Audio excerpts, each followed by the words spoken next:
Let us begin tonight's quiet journey in a place often depicted with grandeur and glory, a medieval castle.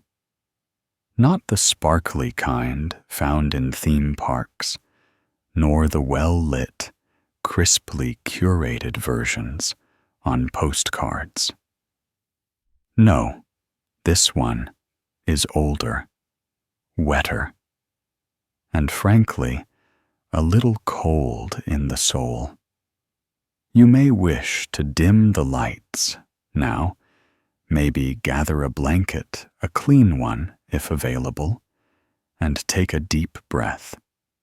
We're going to ease our way into a 20-stage stroll through why this so-called bastion of strength was mostly just a creatively shaped death trap. You open your eyes to stone. Not the clean, bright kind, but the sort of stone that's seen centuries of soot moss and probably 5 or 6 small plagues. The walls are thick, so thick they murmur with the memory of every ill-advised battle strategy ever whispered within them. But warmth. Not even a rumor. It is dawn, though that's a generous term. The sun is somewhere outside, fighting its way through fog and a suspiciously low ceiling. Inside, it's perpetually twilight. You're lying on what's technically a mattress sackcloth stuffed with straw that crackles like old parchment whenever you breathe. You suspect something once alive is still in it, and it might be sharing your dreams. Above you, the ceiling is a stone arch.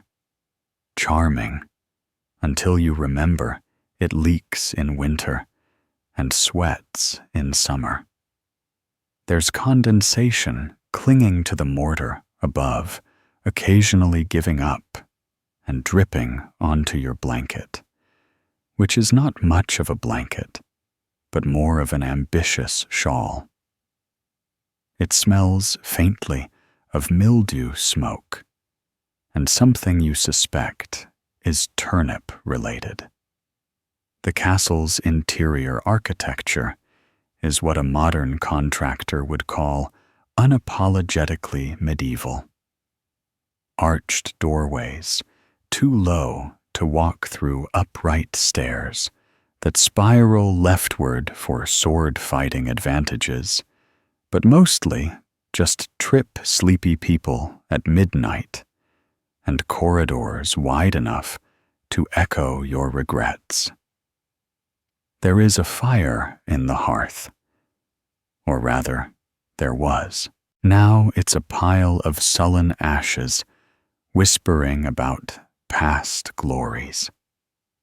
No chimney, of course, just a hole in the wall that lets out smoke, and occasionally lets in a bird who seems as lost as you feel. Your throat is scratchy. You may be inhaling history itself. You wrap your woolen garment tighter, though it provides roughly the same insulation as damp cardboard. It's not that the castle is cold. It's that it holds cold, stores it, files it alphabetically in every stone nook and wooden beam. You could light every torch in the county, and the stone walls would still yawn in icy indifference. You sit up slowly, the straw mattress sighing under your weight, possibly in protest. Across the room, more of a cell. Really, your only belongings, a cracked ceramic mug, a wooden comb missing 3 teeth, and a single noble sock. You've forgotten who the other sock belonged to. Or perhaps it left. Things do that here. The only window is a slit in the wall, wide enough to let in drafts, but not hope. This isn't for scenery. It's for arrows. Which says a lot about the priorities of castle design. You peer out and see the morning fog tangled around the towers, the courtyard below, already bustling with movement that could generously be called livelihood, or more accurately, grumbling. You descend the narrow stone staircase, your feet careful to find footing on uneven steps worn smooth by centuries of reluctant feet. You pass a torch still burning from the night watch, casting shadows that resemble disappointed ancestors. The air smells of smoke, damp wool, and last night's attempt at stew. It was mostly boiled cabbage. Again. In the corridor, tapestries hang like damp, musty sighs. They're meant to be decorative, or perhaps insulative, but mostly they just harbor dust and stories no one remembers. You brush against one, and it puffs like it's exhaling a medieval curse, probably embroidered with lions and someone important, but the mold has claimed their features. The main hall yawns before you, vast echoing, and almost entirely devoid of warmth, human or otherwise. A long wooden table stretches the length of the room, scratched and dented, bearing the scars of 1,000 silent meals. A servant scurries past you, carrying something in a pot. The smell tells you it's porridge. The consistency suggests it could also be mortar. You find a spot near the hearth again, rekindled now, but still more ceremonial than functional. The fire pops and hisses in a language only peasants pretend to understand. You extend your hands toward it and feel nothing. The stone keeps the heat like a miser, keeps coin unwillingly, and only for itself. As you sit, you begin to notice the soundscape of the castle. Each footstep echoing far too loudly, each cough amplified, as if the stone walls want everyone to know you're not well. A child cries in some distant chamber. A guard drops his spear with the clatter of a minor catastrophe. Somewhere, a pigeon has gotten in again. And so begins your day in the castle. It's not dramatic. It's not grand. It's damp. It's dim. It's the sort of place where socks vanish, warmth retreats, and history lingers, not in stories, but in dust. But don't worry. That's only the beginning. You rise from the stiff wooden bench near the hearth and begin your slow, cautious journey down what is generously called the North Passage, though a more accurate name might be the hallway of eternal damp. It begins just past the archway with the missing keystone. No one knows when it vanished, but the general consensus is that it's been gone long enough to become a conversation topic and then pass out of fashion entirely. The corridor is long, narrow, and lined with flagstones, slick with condensation, like walking across a path carefully oiled by time. Your boots, such as they are, one real leather, one, slightly hopeful, scrap of linen, wrapped artfully around your foot, grip the stones with all the confidence of a nervous goat. There's no natural light here, of course. The slit windows are so narrow and so deeply inset that only the bravest of sunbeams dare enter, and even they rarely make it past the dust motes who have claimed this passage as their eternal ballroom. A torch sputters. To your right, clinging to the wall, with a bent iron bracket and a prayer. It throws light unevenly, creating dancing shadows that resemble long-lost relatives, or possibly something worse. You keep walking, if only because standing still in this corridor feels like an invitation to be forgotten. The walls are stone, predictably, and appear to have absorbed every complaint, argument, and declaration of mild treason whispered in this castle since the reign of someone named Edric the Mostly Just. You drag your hand along the cold surface, not because it helps, but because it makes the journey feel less theoretical. The corridor curves slightly to the left, designed so that any invader would lose their bearings and possibly their will to live. You pass a door oak swollen with damp and secured with a latch that's both rusted shut and not especially attached to anything anymore. Behind it is likely the old armory, now used to store broken chairs, retired banners, and at least one elderly cat who refuses to die or move out. You don't try to open it. No one does.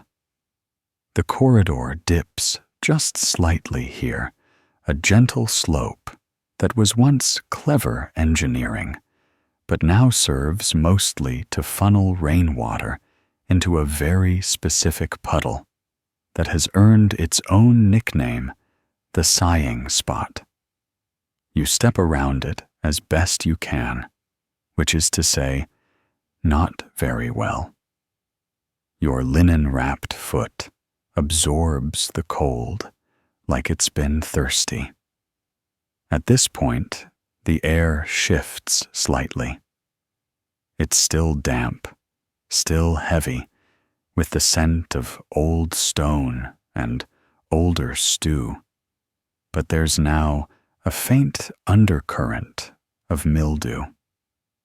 A more floral note. Some say it's from the tapestries that begin to reappear here, ancient hangings that were once proud declarations of victory, now just elaborate mold farms with a flair for faded heraldry. The one closest to you depicts what might be a lion, or perhaps a particularly muscular dog. The detail has long since softened into suggestion. You continue onward, now aware of the faint drip-drip of water somewhere above. You don't look up. Looking up in castles often ends in an eye full of moss soot, or worse, the stare of a spider who has lived longer than any local noble. A soft rustle comes from ahead, the sort of sound that implies small rodents or ambitious drafts.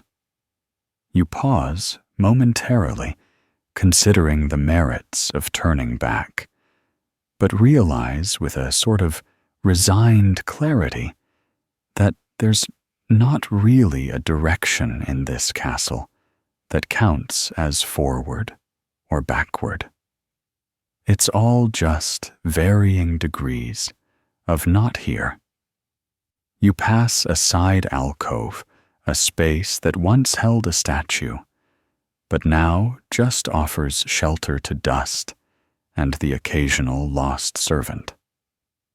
The floor here creaks, even though it is made of stone, a feat that should be impossible. But this is a castle, and castles do not obey the rules of physics. They obey only the weight of history and the steady, slow grind of discomfort. The next door you pass is ajar. It leads to the storage room of old scrolls and damp regrets. You peek in out of habit more than curiosity and see shelves tilting under the weight of papers no one has read in centuries. Some are curled like slugs in sleep, others riddled with holes from creatures more literary than expected. A candle burns on a desk inside, unguarded. You assume someone meant to return to it perhaps an hour ago, perhaps 100 years.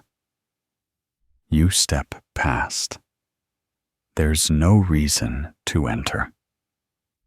What's in those scrolls cannot possibly be more enlightening than the quiet understanding you've gained. This corridor was never meant to be traveled for pleasure. It exists solely to connect the parts of the castle that do not want to speak to each other. And as you near the arch at the far end, marked by a small stone relief of a horse that might once have been noble, you feel the air grow even more still. The temperature drops by a subtle, insistent degree. You pull your garment tighter and realize it's doing nothing at all. The end of the corridor opens into the next chamber, a room only partially remembered, mostly ignored. You step into the threshold, uncertain whether this space was ever meant to be reached, and you step cautiously into the chamber, your feet finding the uneven seam between hallway stone and the broad, grimy slabs of what must once have been a great hall or a meeting room, or perhaps just the castle's most confusing storage closet. The ceiling opens up here, higher vaulted, and covered in the remnants of wooden beams that were once painted, once carved, once meaningful. Now, they serve primarily as support for cobwebs, which hang like somber garlands from every visible edge. The room smells of age, and not the noble kind, more the sort of smell one associates with a book left under a damp floorboard during a flood, then forgotten, until someone curious and mildly unlucky opened it centuries later.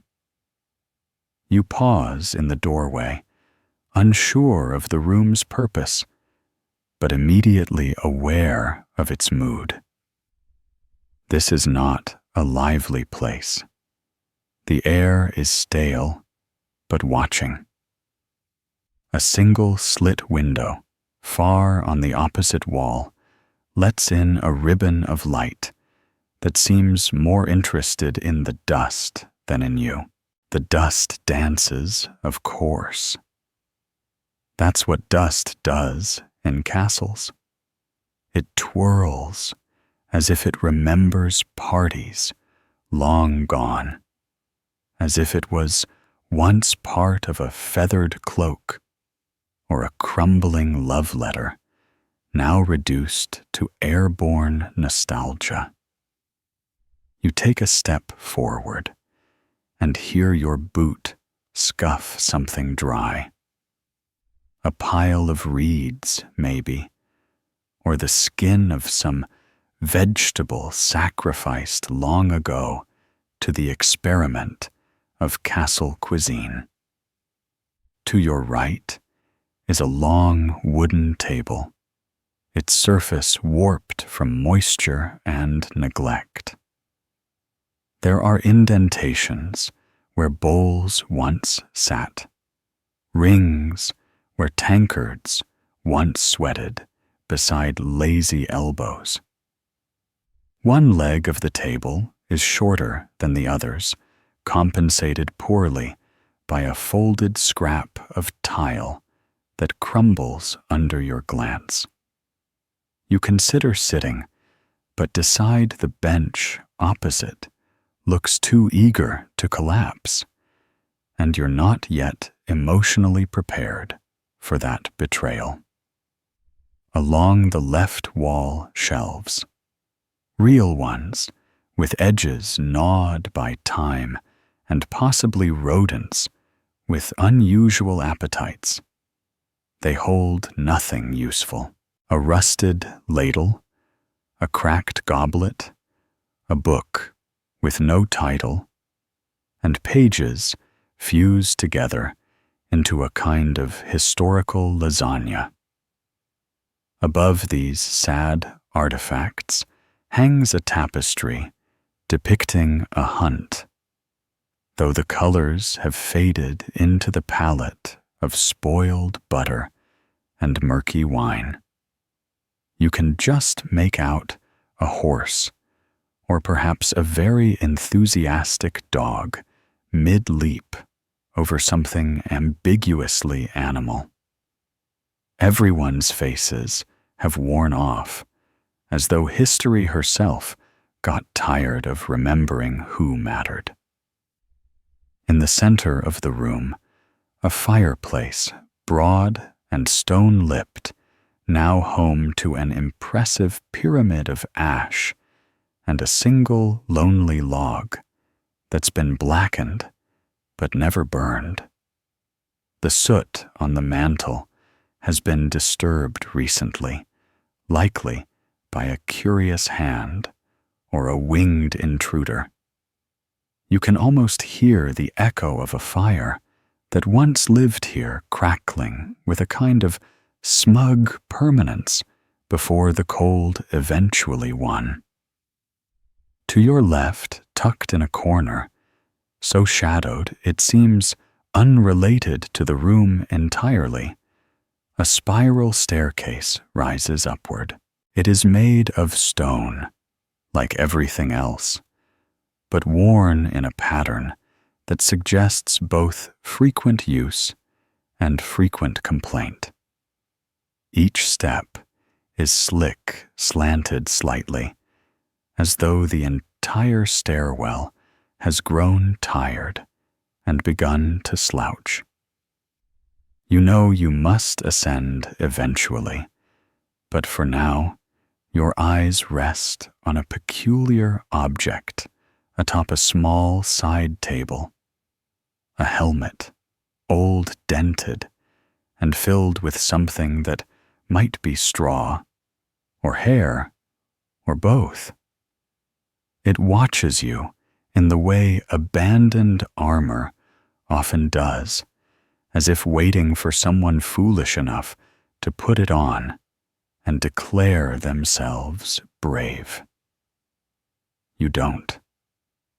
You move slowly along the edge of the room, avoiding the center, because the center of castle rooms is where accidents happen.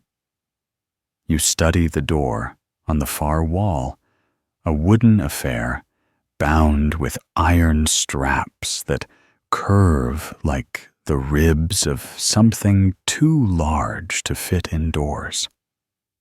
The handle is cold, even by castle standards, and when you press it, it gives with the reluctant groan of a door who's been alone too long. Beyond you, suspect, lies a room with more drafts, more questionable furniture, and possibly a new category of damp. But before you open it, you notice something near the baseboard. A gap. Not large, not alarming, just enough for air to flow. Or perhaps something else. You crouch, listening. Nothing but the soft hum of castle silence, which isn't silence at all, but rather a chorus of creaks, distant flaps, and the occasional soft sound that might be a rat sneezing. The light in the room has shifted slightly. You're not sure if it's later in the day or if the clouds outside have simply decided to be thicker. Either way, shadows grow more confident. The bench by the wall now looks distinctly like it wants to trip you. The tapestry seems to sag lower, as though disappointed in your lack of feudal enthusiasm. The room does not threaten. It never does. Castles rarely need to. They just are, and in being, they remind you that time is patient, stone is indifferent, and that you are quite possibly very much alone in a building that prefers its own company. You straighten, slowly dusting your hands on your tunic out of habit rather than necessity. The handle of the far door waits beneath your fingers, cool and certain. And as you begin to turn it, as the door swings open with a reluctant heave and a soft accusatory creak, the chamber before you reveals itself slowly, like a reluctant host offering you a seat it hasn't dusted.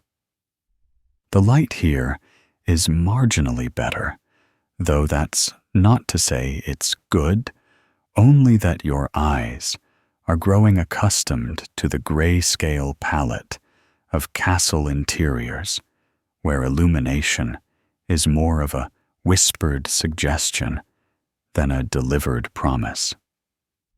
The room is wide, high-ceilinged, and filled with the sort of silence that's clearly trying to remember how to be majestic. Once it might have been a great hall or receiving room, the kind of space where minor nobles argued about land boundaries and important people made boring speeches about grain. Now it mostly holds echoes and a particularly determined draft that seems to have moved in and claimed squatters' rights. Your boots thud gently against the stone floor, softened by a thin layer of grit that refuses to be either swept or named. You pause near the threshold, unsure if this room wants you to cross it or simply gaze at it from a safe distance. To your right stands a row of chairs, well chairs in the loosest possible sense.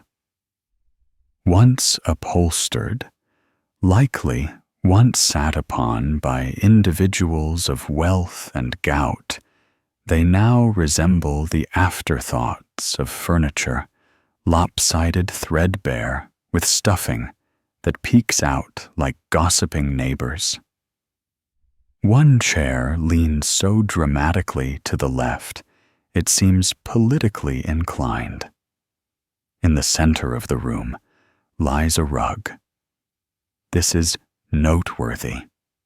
Rugs are rare in castles. They represent both wealth and a willingness to invite mold into one's life. This one is faded beyond pattern, its original color somewhere between expired mustard and storm cloud beige.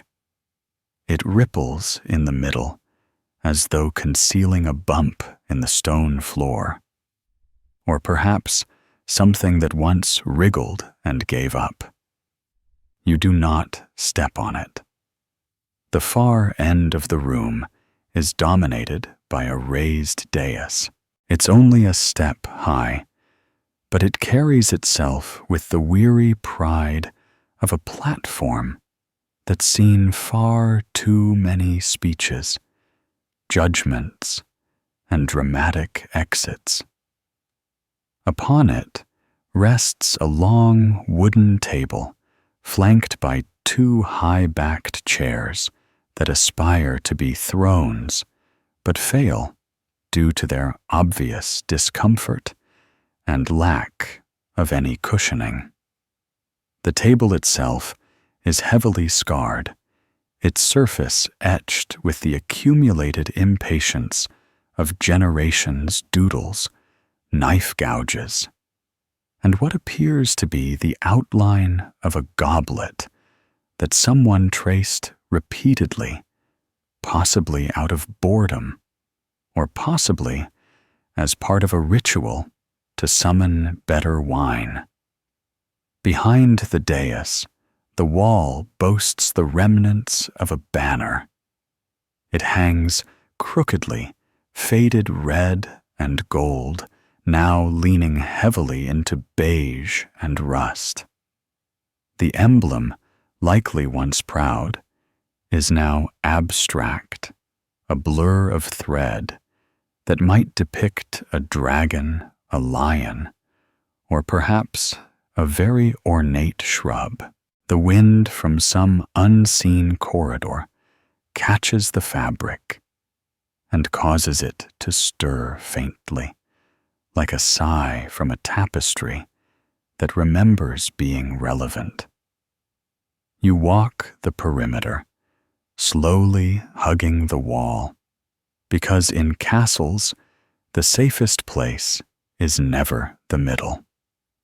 Your fingers trail along cold stone, occasionally brushing against torch brackets that haven't held torches in decades.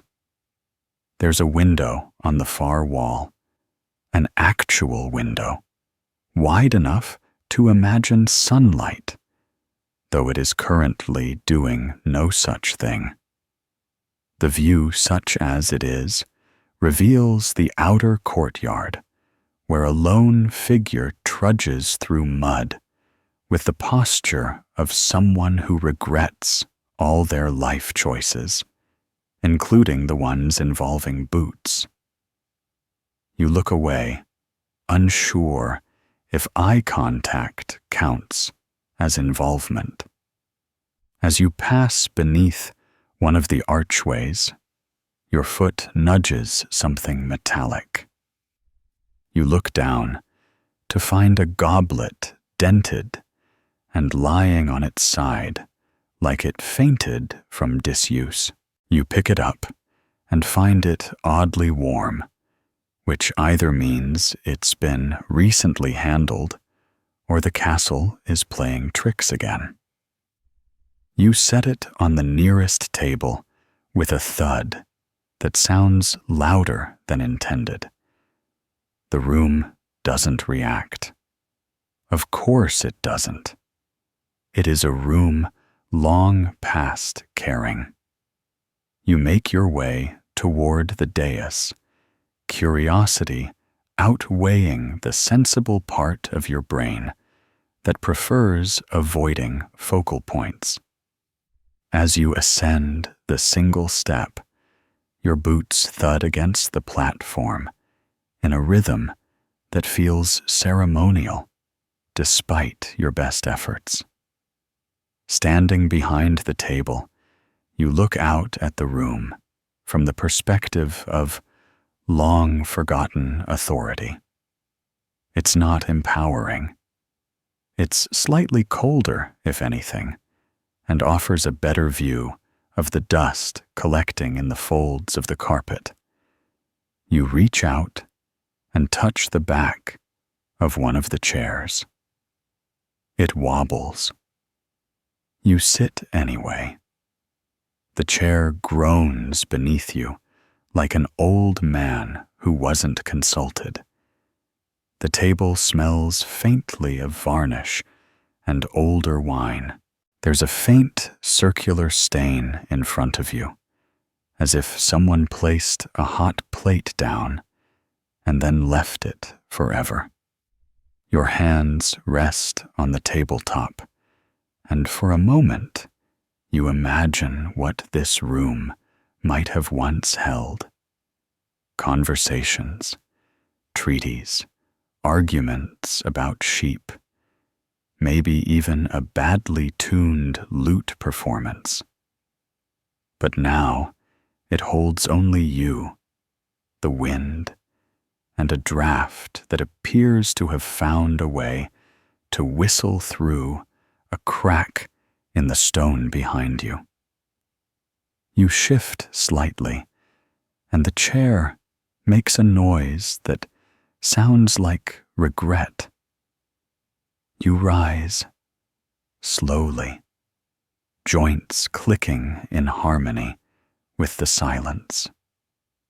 There's another doorway, to the left of the dais, half hidden behind a sagging curtain that hangs like a tired metaphor.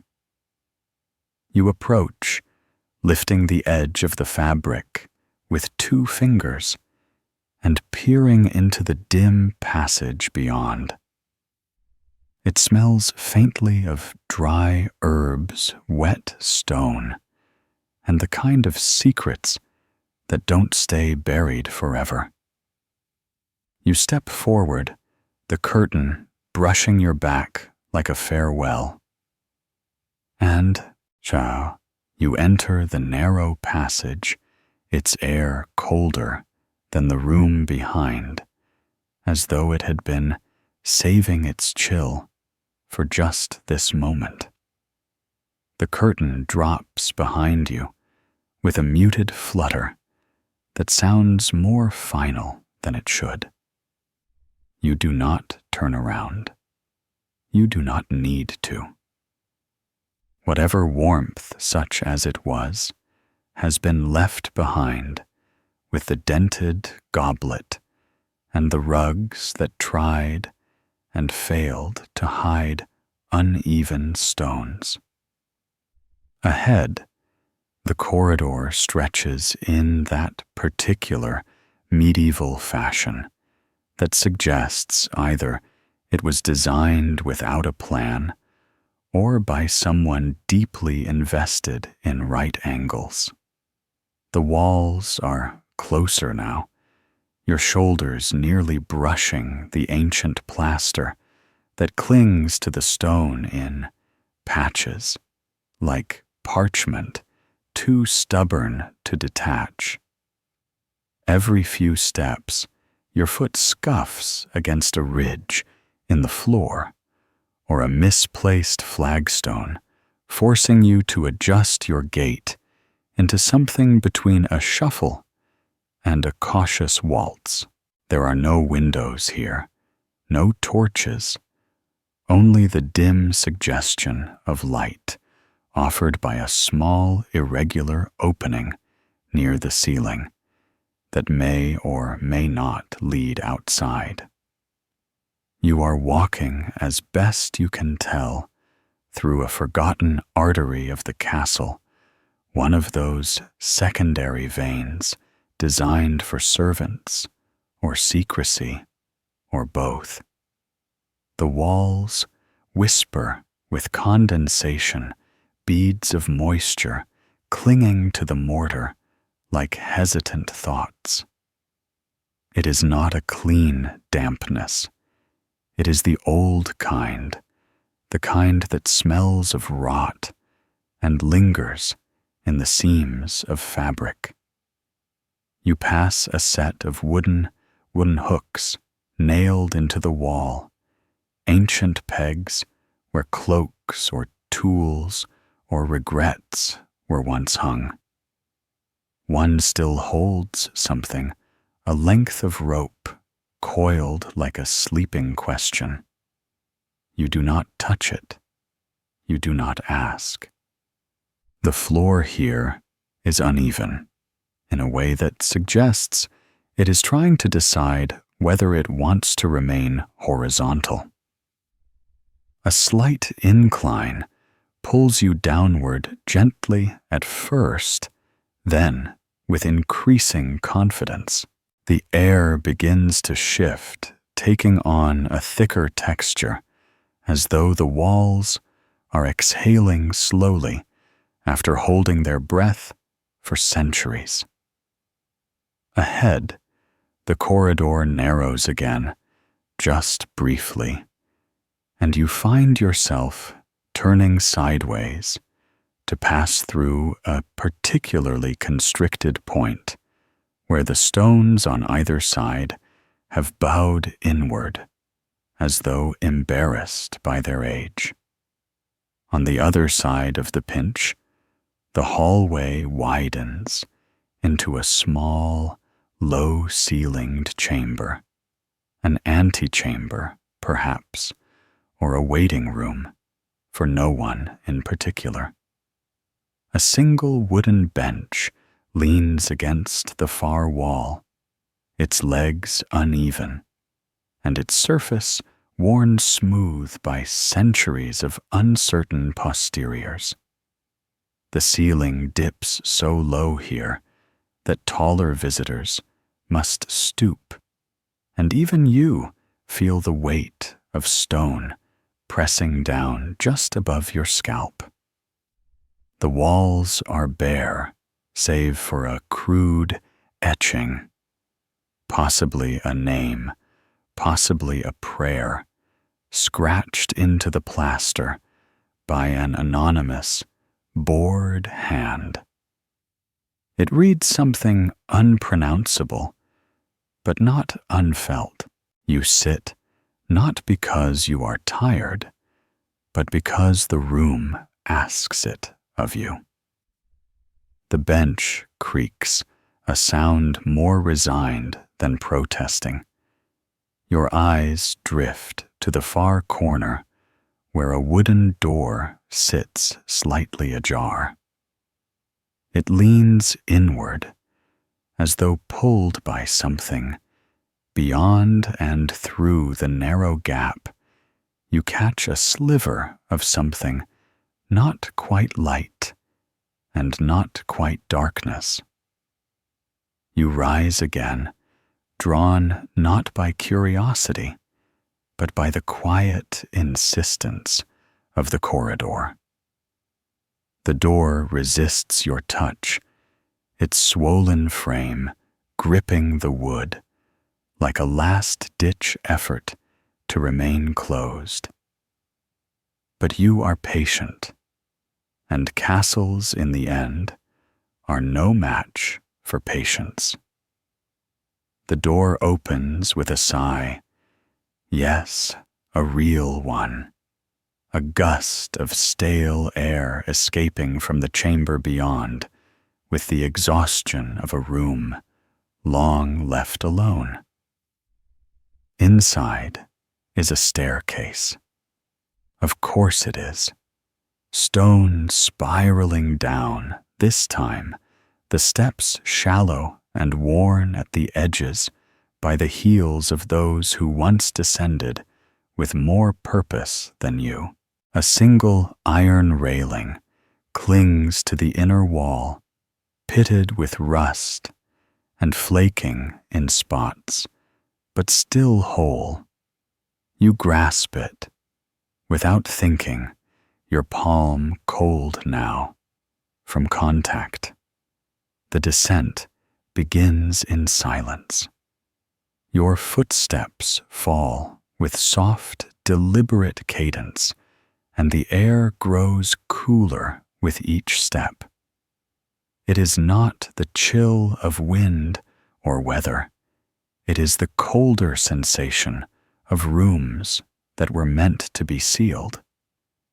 You count steps at first because that feels useful. 1, 2, 3, pause. 4, 5, stumble. 6.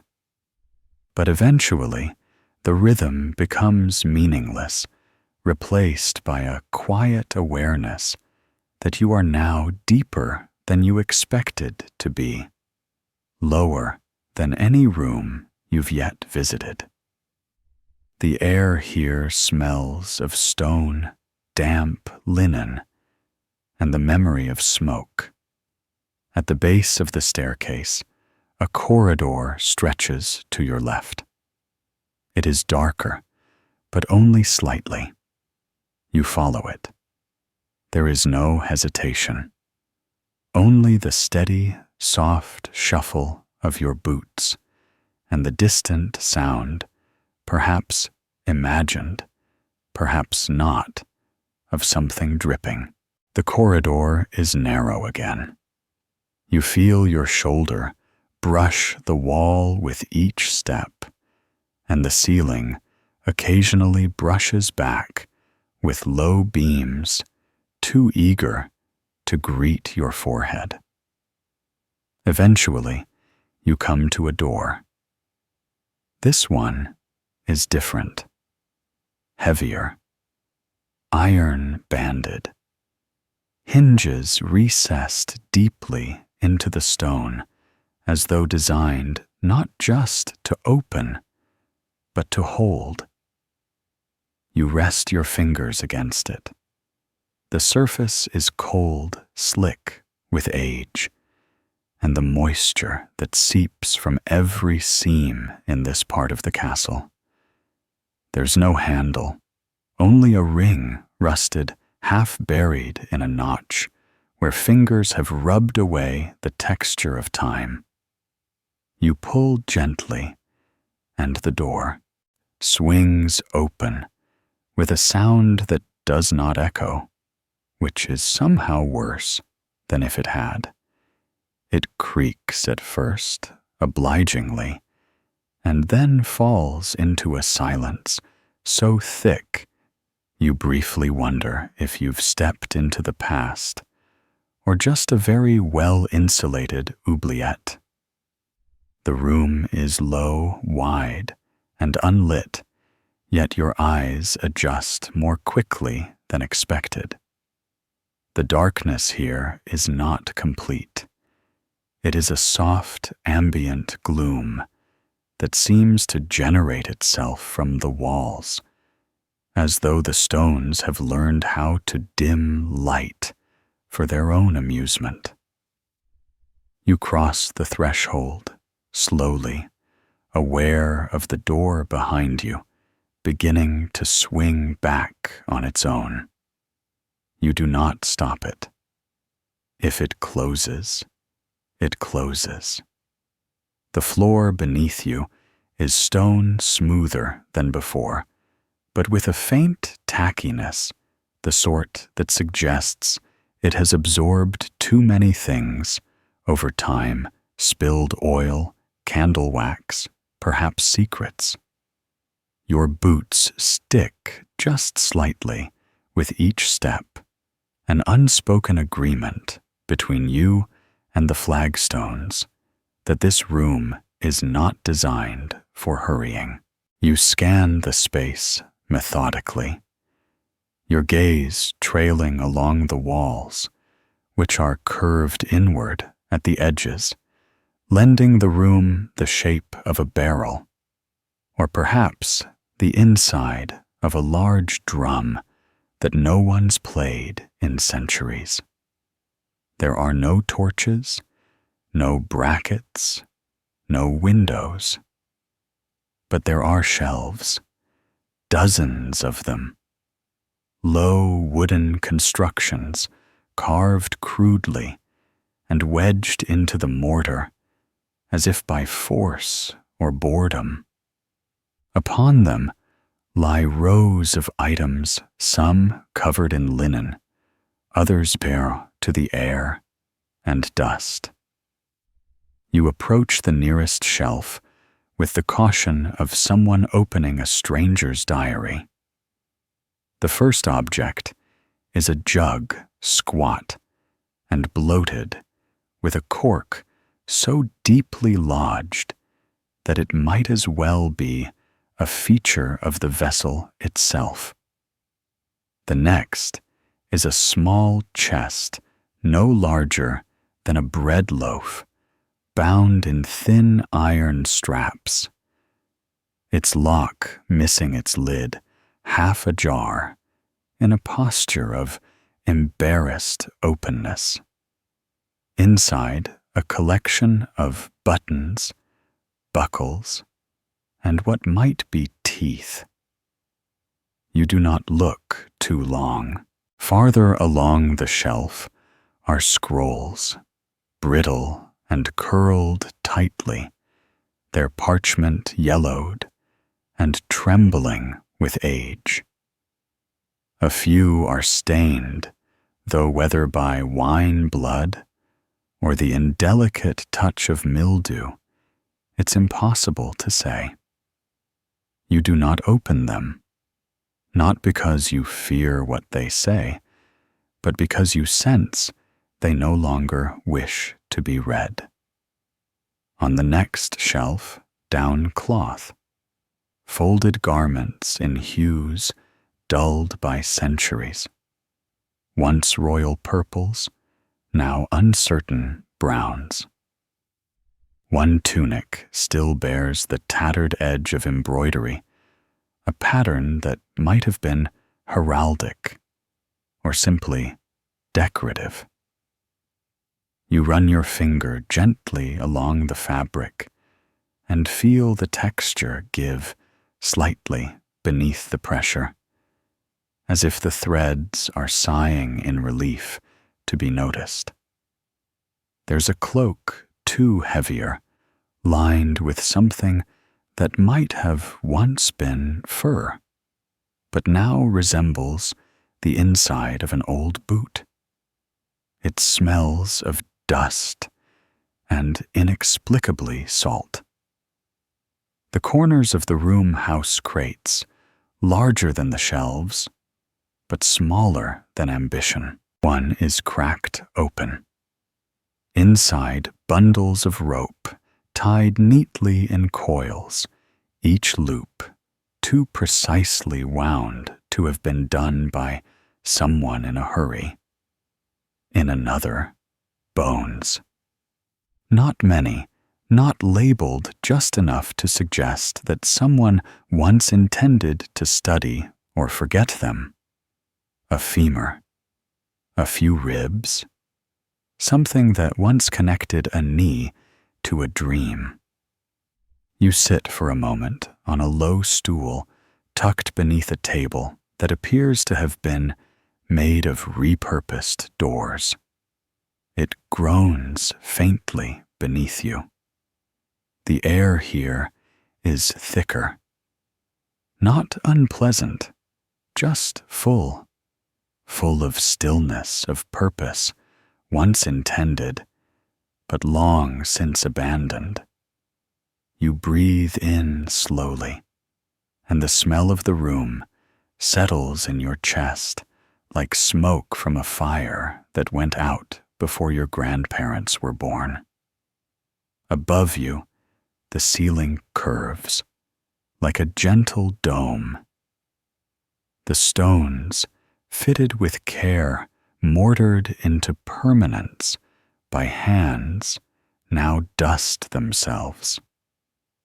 One stone bears a carving, an initial maybe, or a symbol, a circle with a line through it, simple and oddly comforting. You wonder if it was the mark of a builder, a mason proud of his ceiling, or someone trying to remember where not to stand. You rise and move toward the far wall, where a niche in the stone holds something unexpected, a lantern. Old, yes, and missing its glass, but intact. Within a stub of candle leans at an angle, its wick blackened, but still whole. Next to it, an iron striker rests on a small stone ledge, left precisely where it might be useful, or where it might be forgotten.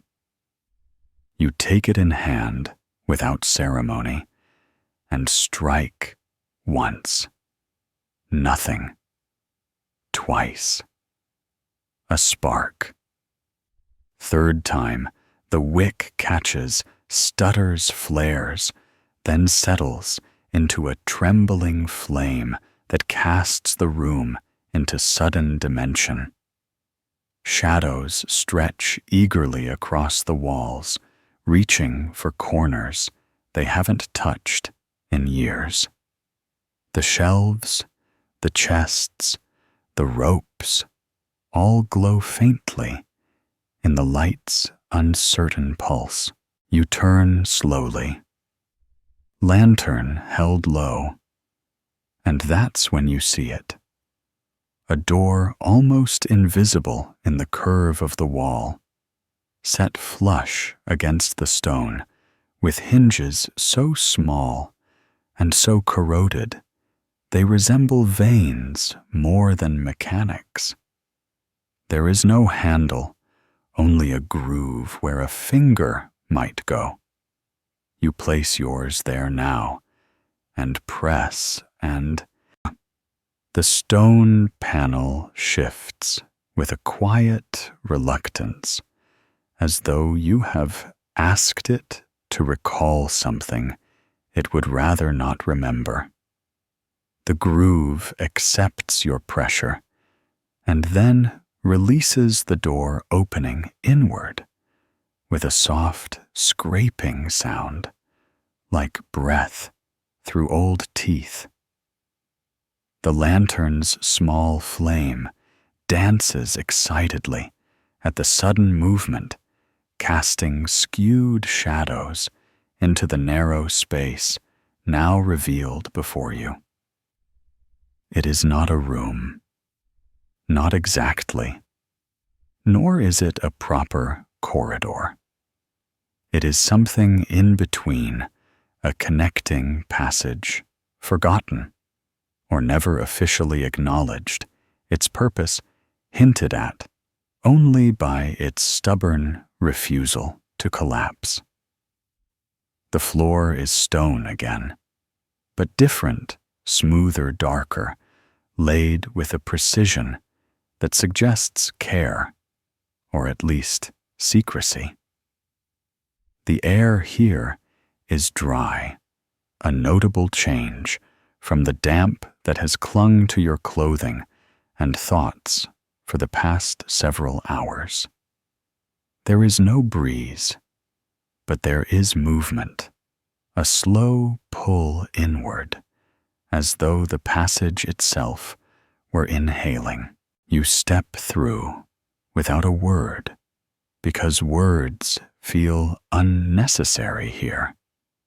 The stone panel eases shut behind you, not slamming or locking, but closing like a sigh, a gentle exhale of resignation. The light from the lantern stretches ahead, touching the walls only narrowly, leaving the ceiling a mystery, and the far end of the tunnel undefined. You walk slowly, carefully, your boots making minimal noise on the even surface, a rare courtesy granted by the architects of this concealed route. The walls are bare, their mortar tight and smooth, as though someone wanted this path to be clean, unseen, almost surgical. Every few yards, there is a recess, small alcoves set into the wall at shoulder height, each one containing something quiet, a rolled parchment, a carved token, once even a small mirror, its surface so tarnished it reflects only the memory of your shape. You do not touch them. They seem to be offerings or markers left by hands that did not expect to return, or wished to be remembered only in whispers. As you continue, the ceiling gradually lowers, or perhaps your posture does. Either way, you find yourself stooping, the air pressing slightly more against your shoulders with each step. The temperature holds steady, not cold, not warm, but the precise midpoint that suggests both neutrality and indifference. The lantern's flame flickers rhythmically in time with your breath or your heartbeat, or something older. Then, without fanfare, the passage curves, not sharply, but decisively to the right. The turn is smooth, the kind one makes when a castle does not wish to be seen from above. You follow it, and after a dozen more steps, the ceiling lifts again, allowing you to straighten fully. You do, though, cautiously, as if testing the mood of the stone around you. This new stretch of passage is subtly different. The air has shifted again, carrying now a faint scent, herbs, perhaps dried and forgotten, or the last remnants of incense burned by someone devout or nervous. The floor here is not just stone, but carved with faint patterns, spirals, knots, symbols that avoid full interpretation, but seem to suggest movement like water, or time, or thought. Your boots trace them unwillingly, following lines etched by hands centuries departed. One pattern near the center of the path appears worn smooth, polished by repeated passing. You pause there briefly, letting the lantern light settle into the grooves. For a moment, the reflection catches your eye in a way that implies depth, an illusion, no doubt, but one that invites contemplation. You do not indulge it. You move on. The tunnel ends abruptly. A wall, smooth, blank, but not unbroken. A line almost imperceptible runs vertically through the center of the wall, A door, then, of a kind. No handle, no hinge, just the faintest seam and a sense of possibility. You step closer, examining the surface. There is an indentation, not a keyhole, but a shallow bowl about the size of your palm. Without instruction or certainty, you press your hand into it. Nothing happens at first. Then slowly, there is a sound, not mechanical, not magical, but something between the two. The door opens inward, splitting silently down the seam to reveal another space, this one lit dimly by sconces that flicker with old fire, the flames low and blue-white, as though fed by gas or ghost or both. You step inside, and the smell changes again. Old stone, yes, but mingled now with iron and parchment oil and something metallic that might be blood, but probably isn't. The room is round, or nearly so, and sunken. Steps descend around the perimeter in shallow tiers, leading to a central platform upon which stands a single object, a pedestal.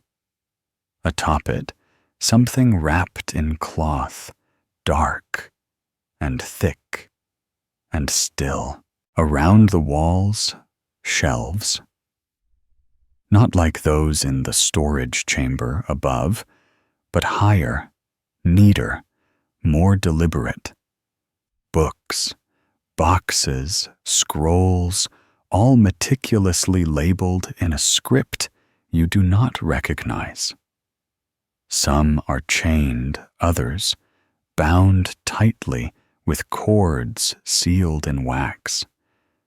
The sconces are evenly spaced, casting a clean, cold light across everything. You descend without thinking, the steps barely making sound beneath your cautious weight. Each tier you pass reveals more details, engraved symbols along the base of the walls. Tiny hooks set into the stone at odd intervals, a fine powder dusting some of the shelves, as though something tried and failed to leave. You reach the pedestal and hesitate. The cloth is thick woolen, the color of midnight bruises. You do not touch it. Not yet. You let the silence expand around you, a soft blanket of stillness, broken only by the pulse in your ears and the quiet complaint of your shoulders. Then, as you lean in slightly, the lantern flickers once, twice, and the lantern steadies after its brief protest, casting an uneven halo over the cloth-wrapped object on the pedestal, which remains maddeningly still, as if daring you to believe it is merely a lump of old wool with no interest in mystery or consequence. Yet everything about it, the room, the arrangement, the deliberate tiered descent toward its central solitude suggests otherwise. It does not glow. It does not hum. It does not whisper your name in forgotten dialects, but its presence is absolute. The kind of silent confidence usually reserved for statues or very old cats. You stand over it now, the pedestal coming to just below, chest height, the cloth hanging down in loose, layered folds that obscure the object's shape entirely. It could be a book. It could be a box. It could be something altogether abstract, like the idea of regret given form and fabric. You do not touch it yet. Instead, you circle the pedestal slowly, your boots brushing gently across the stone floor, which bears no dust here, only the faint marks of traffic, long past scuffs, scratches a single line etched by something dragged once across its surface, and then never again. The sconces remain steady in their light, burning with a chill steadiness that neither invites nor discourages action. You reach the far side of the pedestal, and as you do, your eye catches a detail. The edge of the cloth is marked subtly with embroidery, not decorative, not floral, but a repeating sequence of loops and triangles, geometric in a way that implies intention without explanation. You lean closer, inspecting the stitching, and see that it was done by hand, painstakingly, with a thread so dark it might as well be shadow. The thread work is tight each loop, pulling the fabric just enough to create the faint suggestion of tension. This was not carelessness. This was ritual, or bureaucracy, or possibly both. You reach out, finally, and rest your fingertips on the edge of the cloth. The texture surprises you. It is neither coarse nor smooth, but somewhere unsettlingly in between, like felt that has aged under strange conditions. The fabric yields slightly beneath your fingers, as though unsure whether to resist. You pause again, not because of fear, but because something about this moment feels like a question, and you're not entirely convinced you have the answer. But you do not withdraw. You lift the cloth slowly, letting it fold over your hand as you reveal the object beneath inch by inch. There is no dramatic sound, no sudden change in light. The room remains still. The air remains unchanged. But your breath catches a little, just slightly, as the object is revealed. It is a box, small, rectangular, made of dark wood, polished to a quiet sheen. Its corners are reinforced with metal, tarnished but solid, and a small latch holds the lid closed, delicate but firm. On the surface of the box, carved faintly into the wood, is a pattern, those same triangles and loops, now forming a complete circle that surrounds a symbol you cannot quite decipher. You trace it gently with your thumb. The box is warm, or rather, it is not cold, which in this castle counts as deeply suspicious. You hesitate, then lift it gently from the pedestal. It is heavier than it looks, not by much, but enough to suggest it contains something denser than paper, something with mass, and perhaps obligation. You hold it in both hands, now the cloth discarded gently on the pedestal, its folds settling with the quiet pride of a job completed. You consider opening the box here in the circle of light, surrounded by silence and the strange, staring calm of old stone and older paper.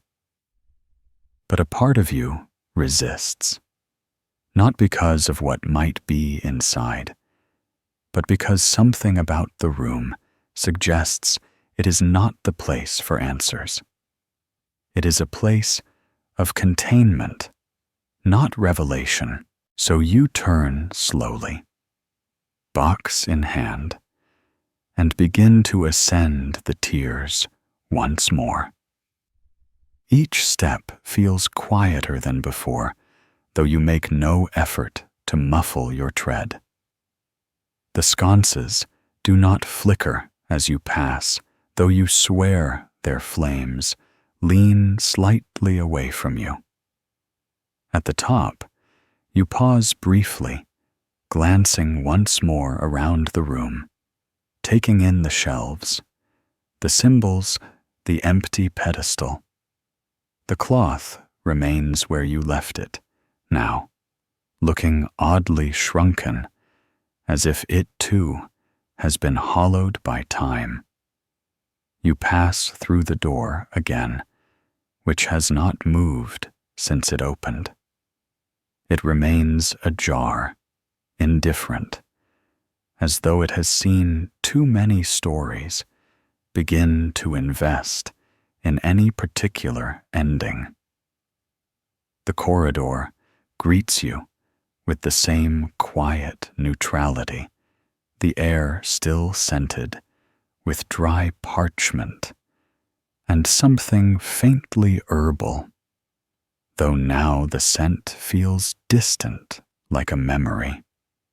You retrace your steps, counting again without realizing it.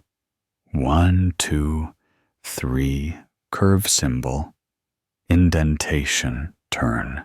The patterns in the floor still gleam faintly in the lantern light, but now they seem more like a warning than a design.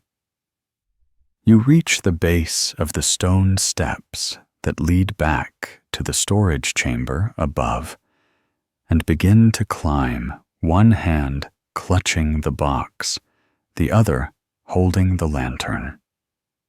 The air grows cooler again as you rise, the moisture returning to cling lightly to your skin, a familiar, if unfriendly touch. At the top, you push open the narrow door to the barrel-vaulted room with its rows of forgotten relics and the thick scent of time. It is as you left it.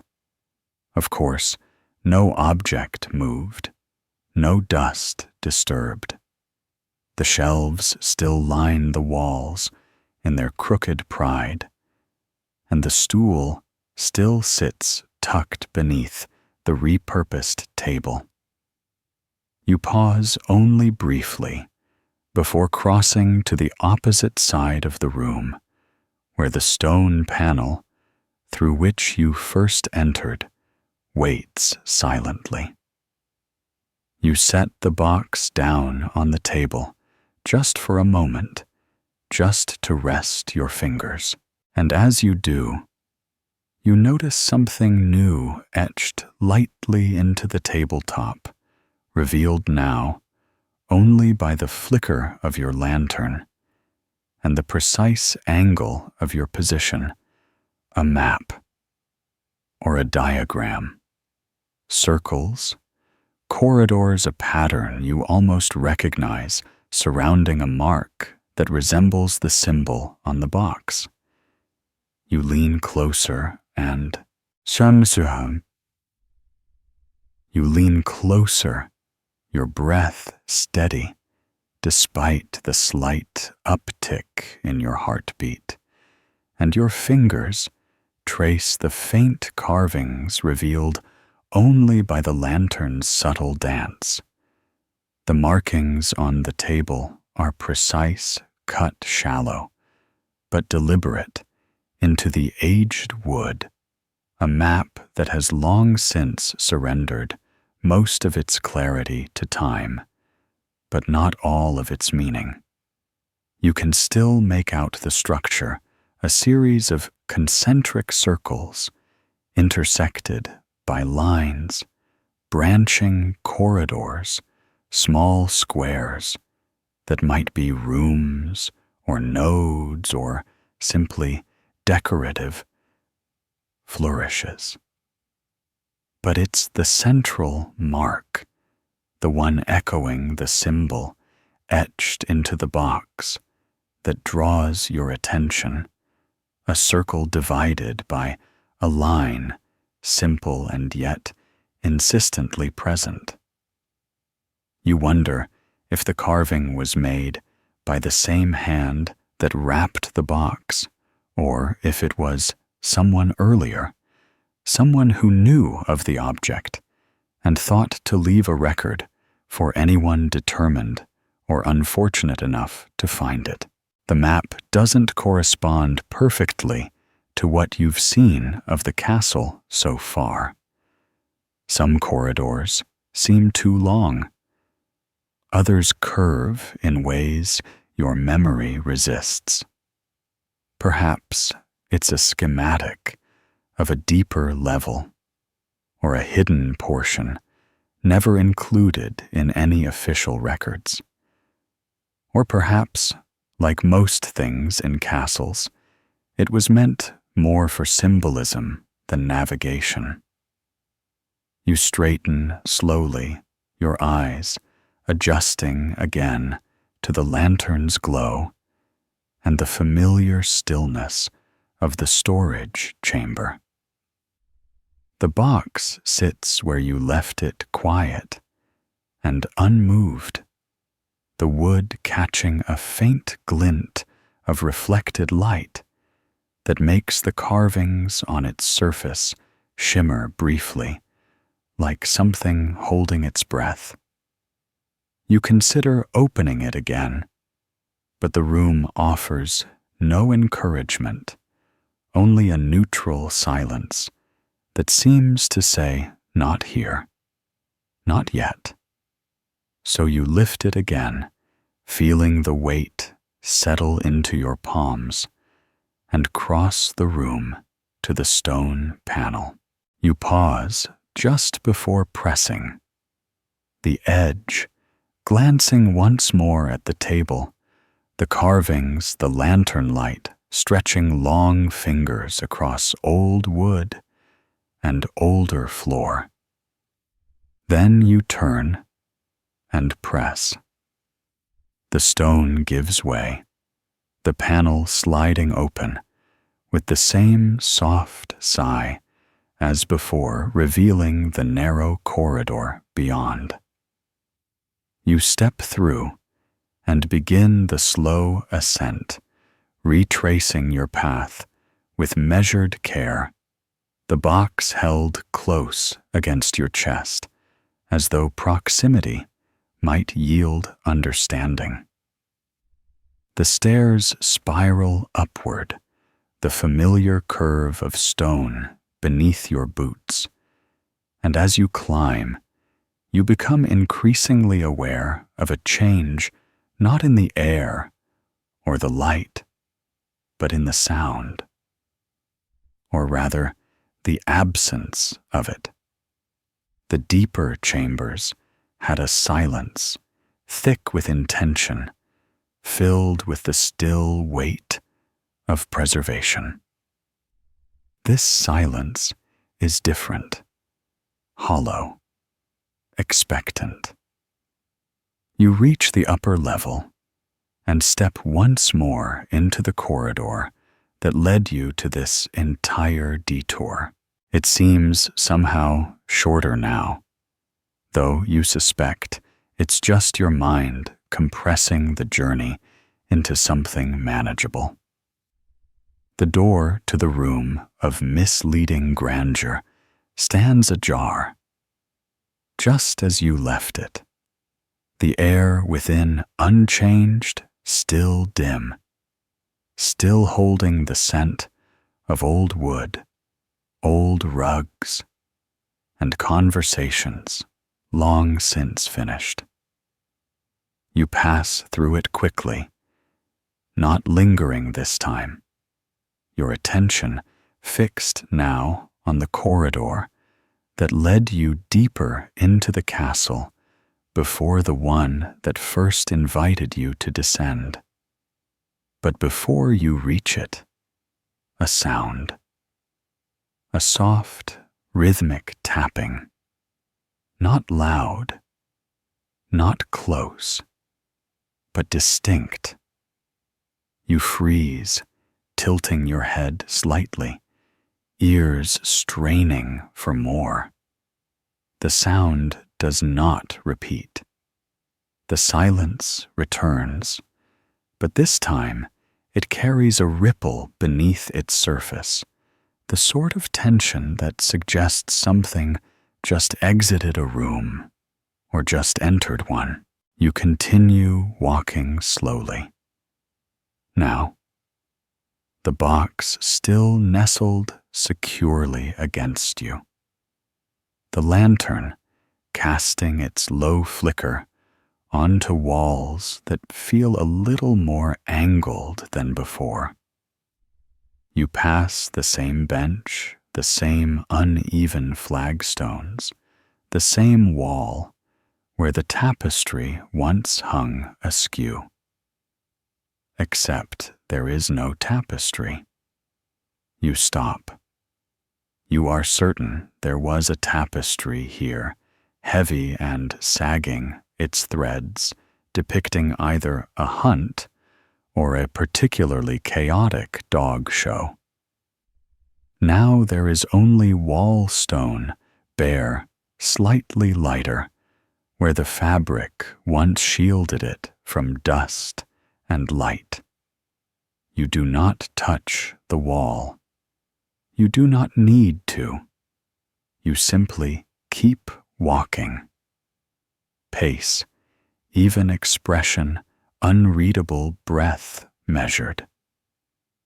The corridor seems to narrow again, as though the castle is reasserting itself after your little adventure into its forgotten veins. You reach the staircase that once led you down into the strange chamber of tears and circles and cloth-wrapped uncertainty, and you find yourself climbing again up this time toward a different floor, one you have not yet explored. The steps are wider here, more formal, the kind used for ceremony, or at least the appearance of importance. The box remains silent, heavy, but compliant. The lantern grows dimmer with each step, though the flame remains steady, as if conserving itself. At the top, a landing, a door, wooden like the others, but newer. Not new, of course, but less bowed, less swollen, less apologetic. You push it open and enter a hallway lined with faded portraits, their frames ornate but splintered, the faces within cracked by time and the slow crawl of damp. Eyes stare down at you, some kind, some stern, some utterly indifferent, all painted in that old-fashioned style that implies their creators were more interested in costume than character. You walk beneath them, footsteps hushed by a runner rug that clings desperately to the floor despite the absence of tacks. At the far end, another door. This one is open just slightly enough to admit a sliver of cool air and the faint scent of rain. You approach it, the box still warm in your arms, the lantern's glow reflecting faintly off a brass plate set into the wall beside the door. You pause before entering, your eyes catching the inscription, not etched, but painted, barely visible in the gloom. Archivum Reliquiarum. The script is Latin, probably, or something pretending to be. You push the door open fully, and as the door swings inward with a soft resistance, the room beyond reveals itself in parts, not all at once, as though reluctant to be fully seen. You step into the space with your lantern held forward, casting light that stretches out across shelves so tall they vanish into shadow, lined wall to wall with volumes whose bindings range from cracked leather to crumbling parchment to simple stacks of loose, uneven paper pressed under stones. The scent is immediate, aged paper, dry ink, a whisper of candle soot, and something faintly metallic like old coins or forgotten keys. The air is still and cool, not in the way of open air, but in the insulated manner of a place that has not changed its temperature in years, possibly decades. The box remains in your arms, a quiet weight that feels increasingly like a question, and you cross the threshold without hesitation, allowing the door to ease closed behind you with a soft thud that doesn't quite echo.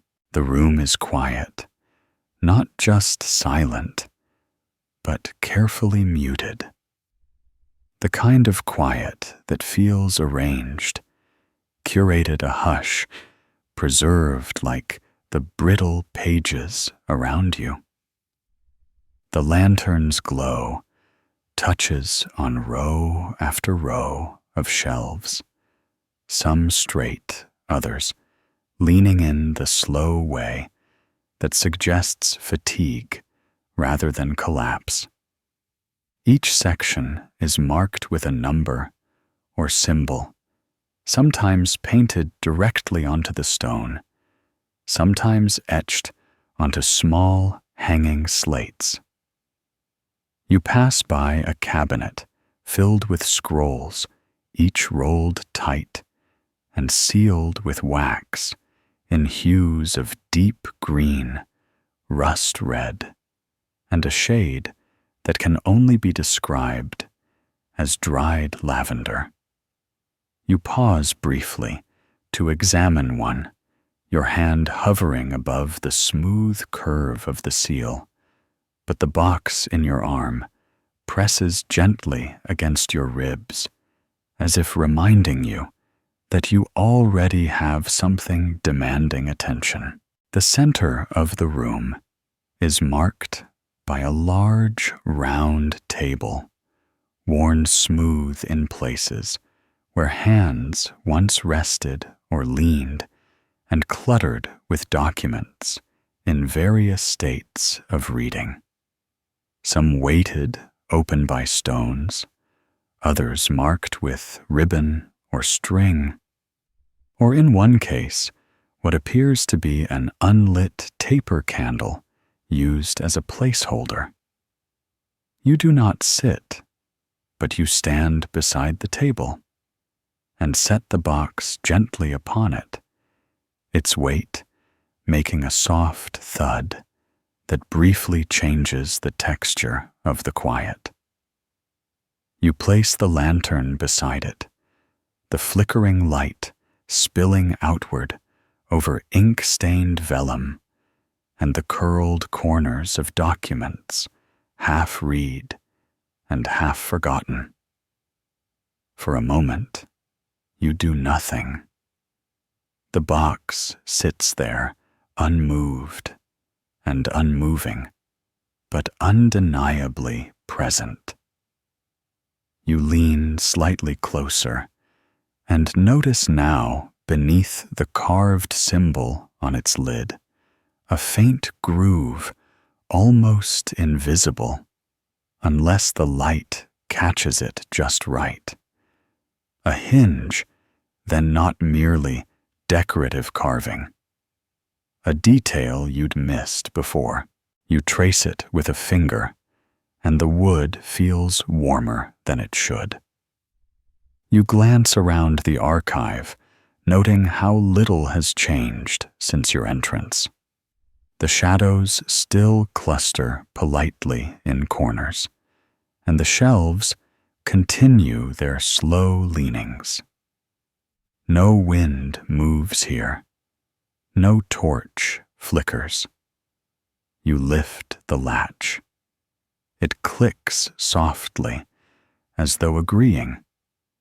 The lid opens slowly under your hand, creaking faintly as it gives way, revealing not a scroll or a gemstone or any item with a name you might know.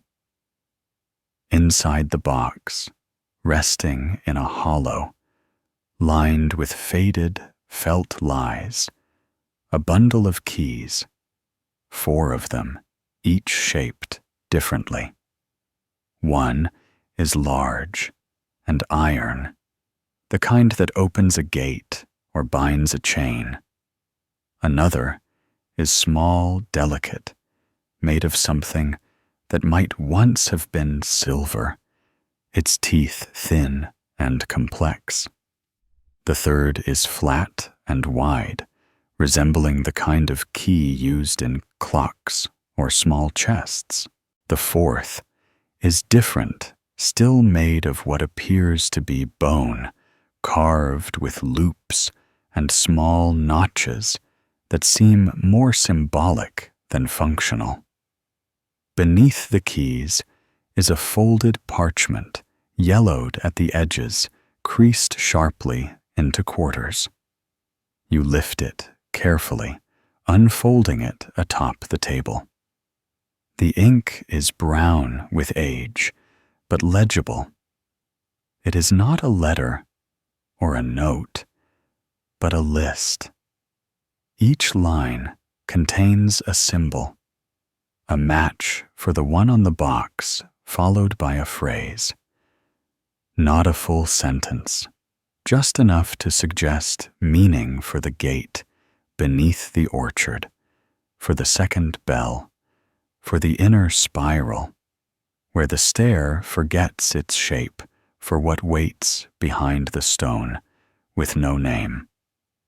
You read them once, then again, each time feeling no clearer. The phrases are specific in tone, but vague in application. Yet there's a rhythm to them, as though they're meant to be read aloud, or perhaps remembered in a precise order. You set the parchment down and lift the keys one by one, weighing them in your hand, noting how each feels distinct. One cold and heavy, one surprisingly light, one curved awkwardly, the last smooth as river-worn wood. You do not yet know what any of them unlock. But the map, the pedestal, the storage chamber, the box, they all point toward, layers toward, something arranged, rather than abandoned. You return the keys gently to their place, refold the parchment, and close the lid. The latch clicks shut, once more softly, like a whisper, sealing itself. You do not leave the room immediately. Instead, you walk along the nearest row of shelves, running your fingers lightly along the spine of a book whose title is no longer visible, its cover dark with dust and age. Another volume beside it bears a thin ribbon draped across its spine, woven with the same looping and triangular pattern you've come to recognize. You hesitate, then slide the book from its shelf. It is heavier than expected. And when you open it, the pages whisper dryly, resisting slightly, before yielding to your touch. Inside diagrams, floor plans, it seems, or approximations. Circles within circles, notations in margins, arrows and dots, and once vivid ink, now faded into sepia. The pages are unnumbered. You flip slowly, studying each with the patience of someone who knows. The answer might not come quickly, but that the looking itself is necessary. A few pages in a symbol appears familiar now. The box's symbol centered in the corner of the page beside a crude sketch of what could be a spiral stair or a twisted root. You trace it mentally, aligning it with the diagram beneath. You do not know what you are seeing. Not yet. But you recognize the feeling of something being revealed, just not to you. Not quite yet. You close the book gently, sliding it back into place with care. Then you return to the table, lift the box once more, and walk to the far side of the archive where another door stands closed. Its handle is dark brass, shaped like a branch, and when you grasp it, your fingers close around the branch-shaped handle, cool and solid, with the faint, oily residue of age. And as you turn it, the latch clicks in a way that feels too precise for such an old door. It does not creak as it opens. It simply yields, like something that has been waiting to be useful again. The passage beyond is narrower than expected and slightly off-kilter, as though the corridor itself had been constructed in a hurry, or bent deliberately away from the logic of straight lines.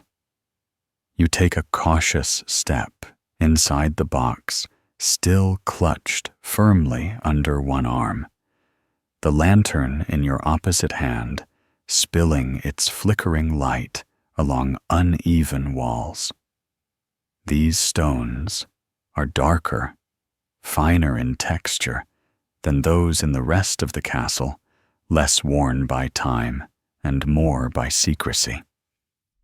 The air here is still and oddly warm, not the damp cold of the deeper chambers, but something dry and faintly dusty, like the attic of a particularly quiet scholar.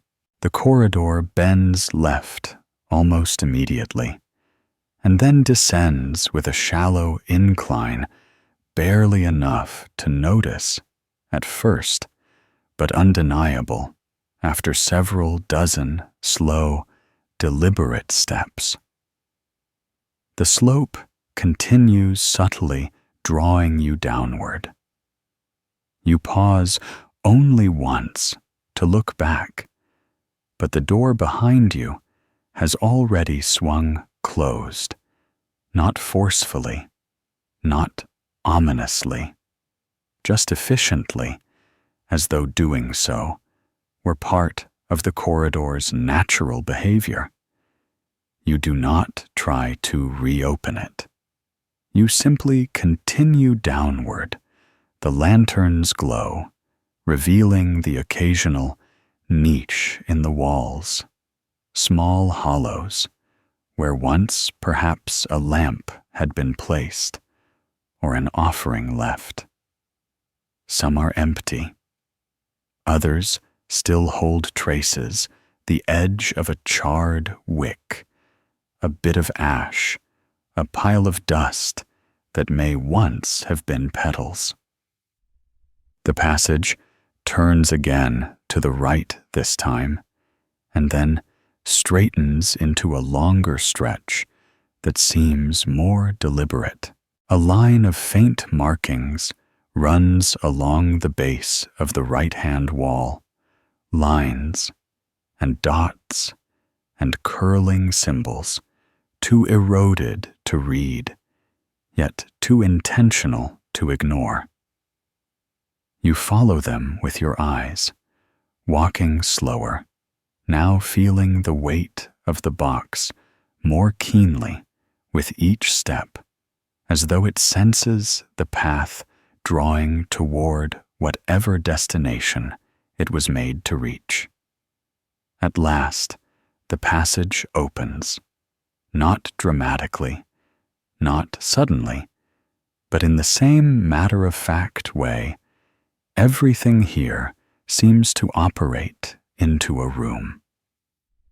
It is round like the earlier chamber, with the pedestal, but smaller and flatter, and ringed with alcoves set into the curved walls. Each alcove contains an object, a jar, a statue, a sealed box, a bell, a stone tablet.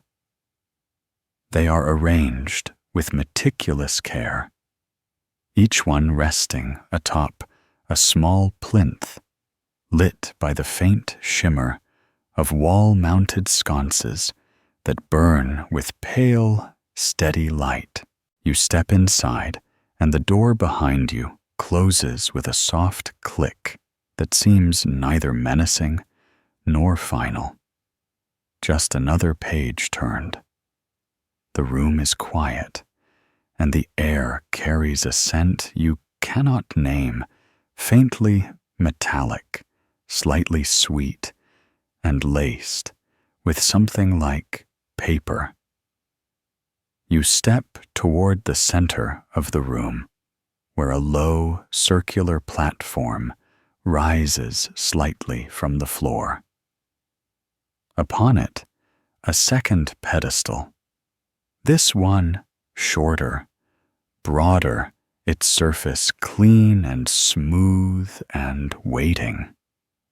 You do not hesitate. You place the box on it. The act feels almost automatic, like returning a borrowed book to a specific shelf. The box makes a soft, grounding sound as it settles. Nothing happens. No lights shift. No mechanisms engage. The room remains as it was, still aware, but passive. You step back and survey the alcoves. There are 12 in total, each evenly spaced, and each containing its own silent relic. You move slowly from one to the next. The first alcove holds a tall, thin jinn with a narrow neck sealed with wax and covered in writing that spirals from top to bottom in tiny, careful script. The second contains a bell of blackened brass, its clapper removed. The third offers a figurine carved from dark wood humanoid, but without a face, its surface worn smooth by hands long gone. You pause at the fourth alcove where a tablet rests against the back wall, its face engraved with the same symbol from the box, the circle, and line repeated 4 times in a square pattern. Beneath it, smaller runes are arranged in 2 tidy rows, unreadable, but strangely familiar. You continue. The fifth alcove holds a sealed scroll, tied with a ribbon that hasn't faded. The sixth, a cup made of hammered metal, dented along one rim. The seventh, a stone sphere the size of a fist, its surface unmarked. The eighth, a small chest, like the one from earlier, but with different carvings and no visible lock. The ninth, a bowl filled with a dry, reddish powder. The 10th, a key just one larger than any of those in your box, and resting on a square of velvet. The 11th alcove is empty, clean, not recently disturbed, but prepared for something that has not yet arrived. You reach the 12th and final alcove, and inside it rests something unexpected, a mirror. Small, round, framed in iron, so dark it looks almost black. The glass is uncracked, but faintly fogged, not from moisture, but from time, as though the mirror remembers every face that ever looked into it, and now holds them all at once. You see your own reflection dimly, but behind it, the faintest suggestion of movement, as though someone had just stepped away before you arrived. You look away. The box on the pedestal has not changed, but something about it feels different now, more settled, more certain. You step toward it again, and as you do, you hear not loudly, not clearly, a sound. A soft click, a shift. You look to the alcove with the key. It is empty. The velvet square still there, but the key gone. You scan the room, but nothing else has moved. The box remains shut. The mirror still fogged. The room as quiet as ever. And yet, something is no longer where it was. You stand very still, listening. And from somewhere beyond the room, not loud, but definite, comes the sound of another door opening. Not yours, not here, somewhere further in. You turn toward the wall, where a narrow seam has appeared just beside the 11th alcove, the one that held nothing.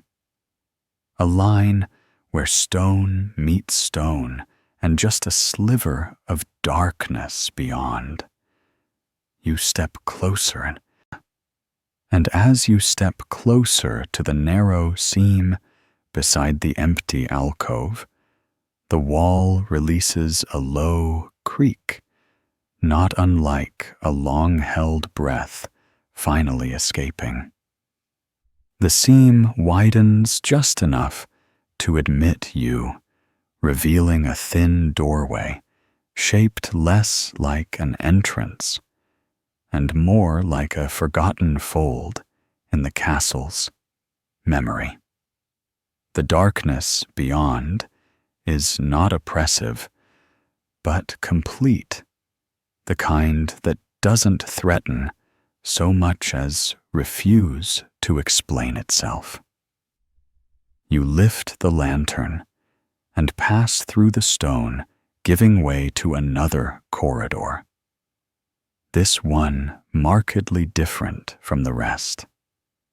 It is narrower than the last, and the floor beneath your feet is not the usual flagstone, but something smoother, tiled in an irregular pattern that doesn't seem to repeat triangles, crescents, small square inlays of polished stone that glint faintly beneath the lantern's light.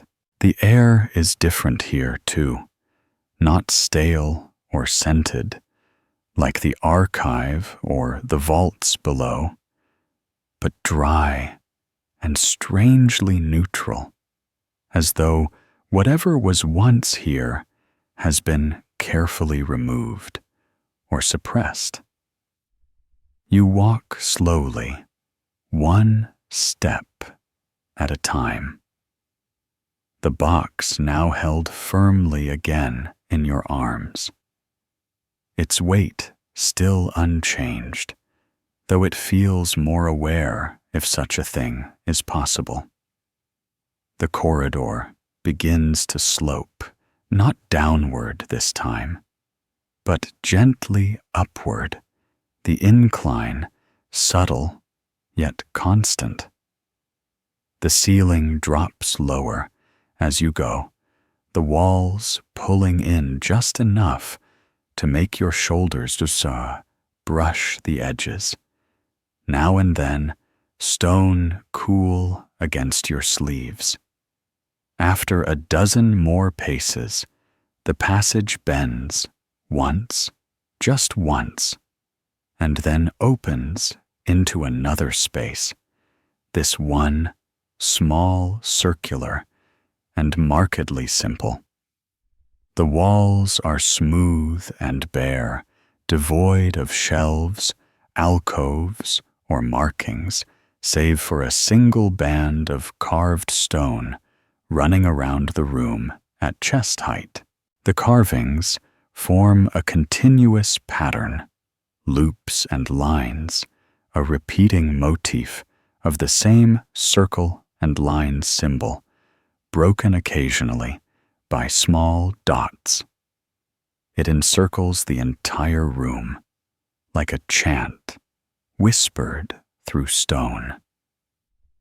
In the center of the floor lies a shallow basin, no more than an inch deep, and maybe 3 feet across, carved directly into the tile, and lined with metal that has dulled with age, but not tarnished completely.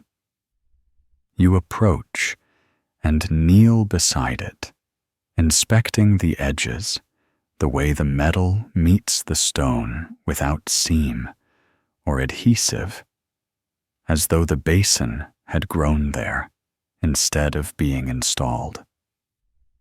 At the center of the basin, barely noticeable at first, is a small indentation, just large enough for one of the keys. You set the box beside you on the floor, open it quietly, and retrieve the keys one by one, laying them out carefully along the edge of the basin. They gleam faintly in the low light, each shaped uniquely as before. You lift the smallest, the delicate one, and try it first. It does not fit. You set it aside. The flat, wide one, also no match. The iron key, heavy and old-fashioned, too large. And so it is the bone key, the smooth, pale one, carved with the same looping patterns along its handle that settles perfectly into the indentation, the teeth slipping into place with a soft and satisfying click. Nothing happens immediately. No lights change. No doors swing open. But you feel a vibration subtle and low, as though the stone itself has acknowledged the choice.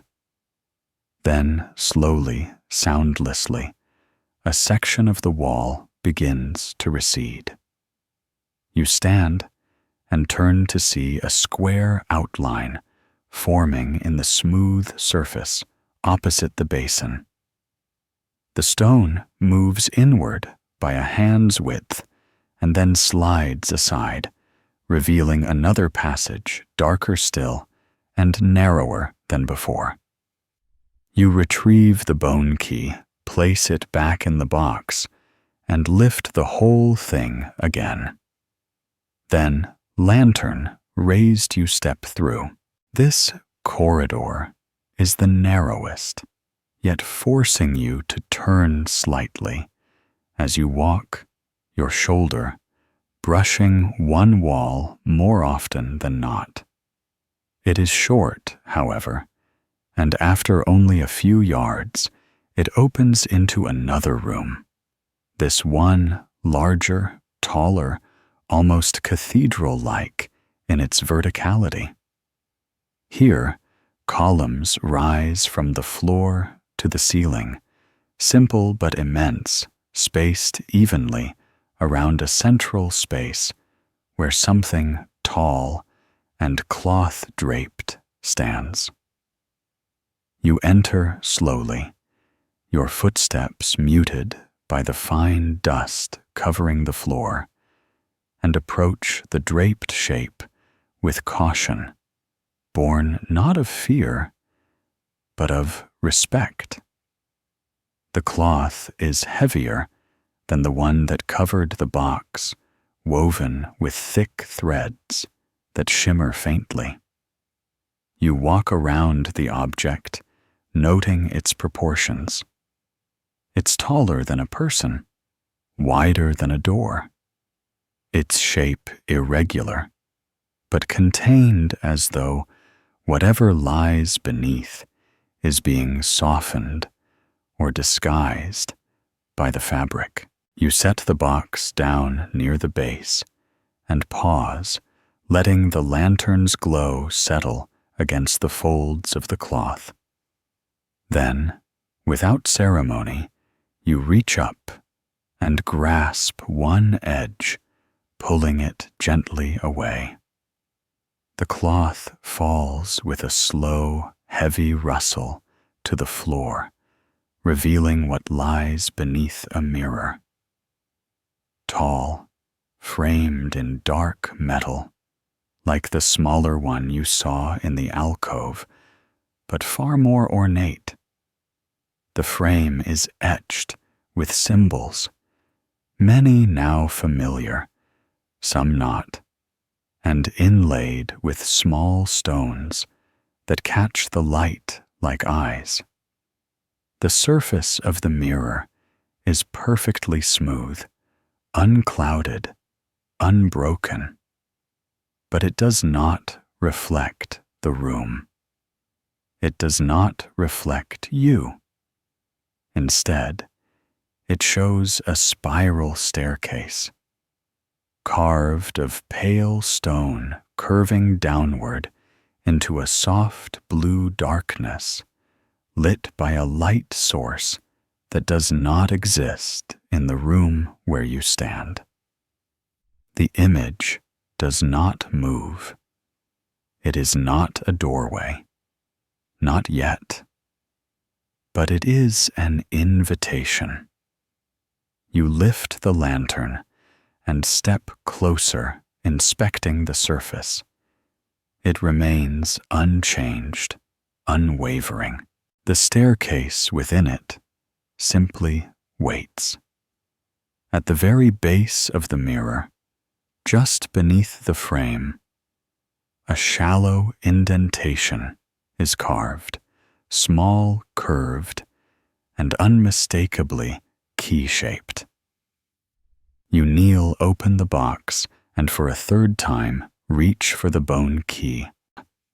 And with deliberate fingers, you lift the bone key from the box, its surface smooth and cool, the looping patterns along its spine catching the lantern's wavering glow like tiny ripples on still water. You hold it for a breath longer than necessary, then lower it gently into the curved indentation beneath the mirror, where it settles into place with a soft clink. Nothing immediate happens. No swirl of wind, no sudden pulse of light, but the air in the room grows denser, as if the act of matching key to shape has summoned an awareness from the stone itself. You remain kneeling for a moment, palm resting on the edge of the frame, eyes locked on the unmoving image of the spiral staircase within the mirror. The blue-tinged light inside it pulses faintly now, a rhythm too slow to be breath, too even to be a heartbeat, more like the cadence of thought, one not your own.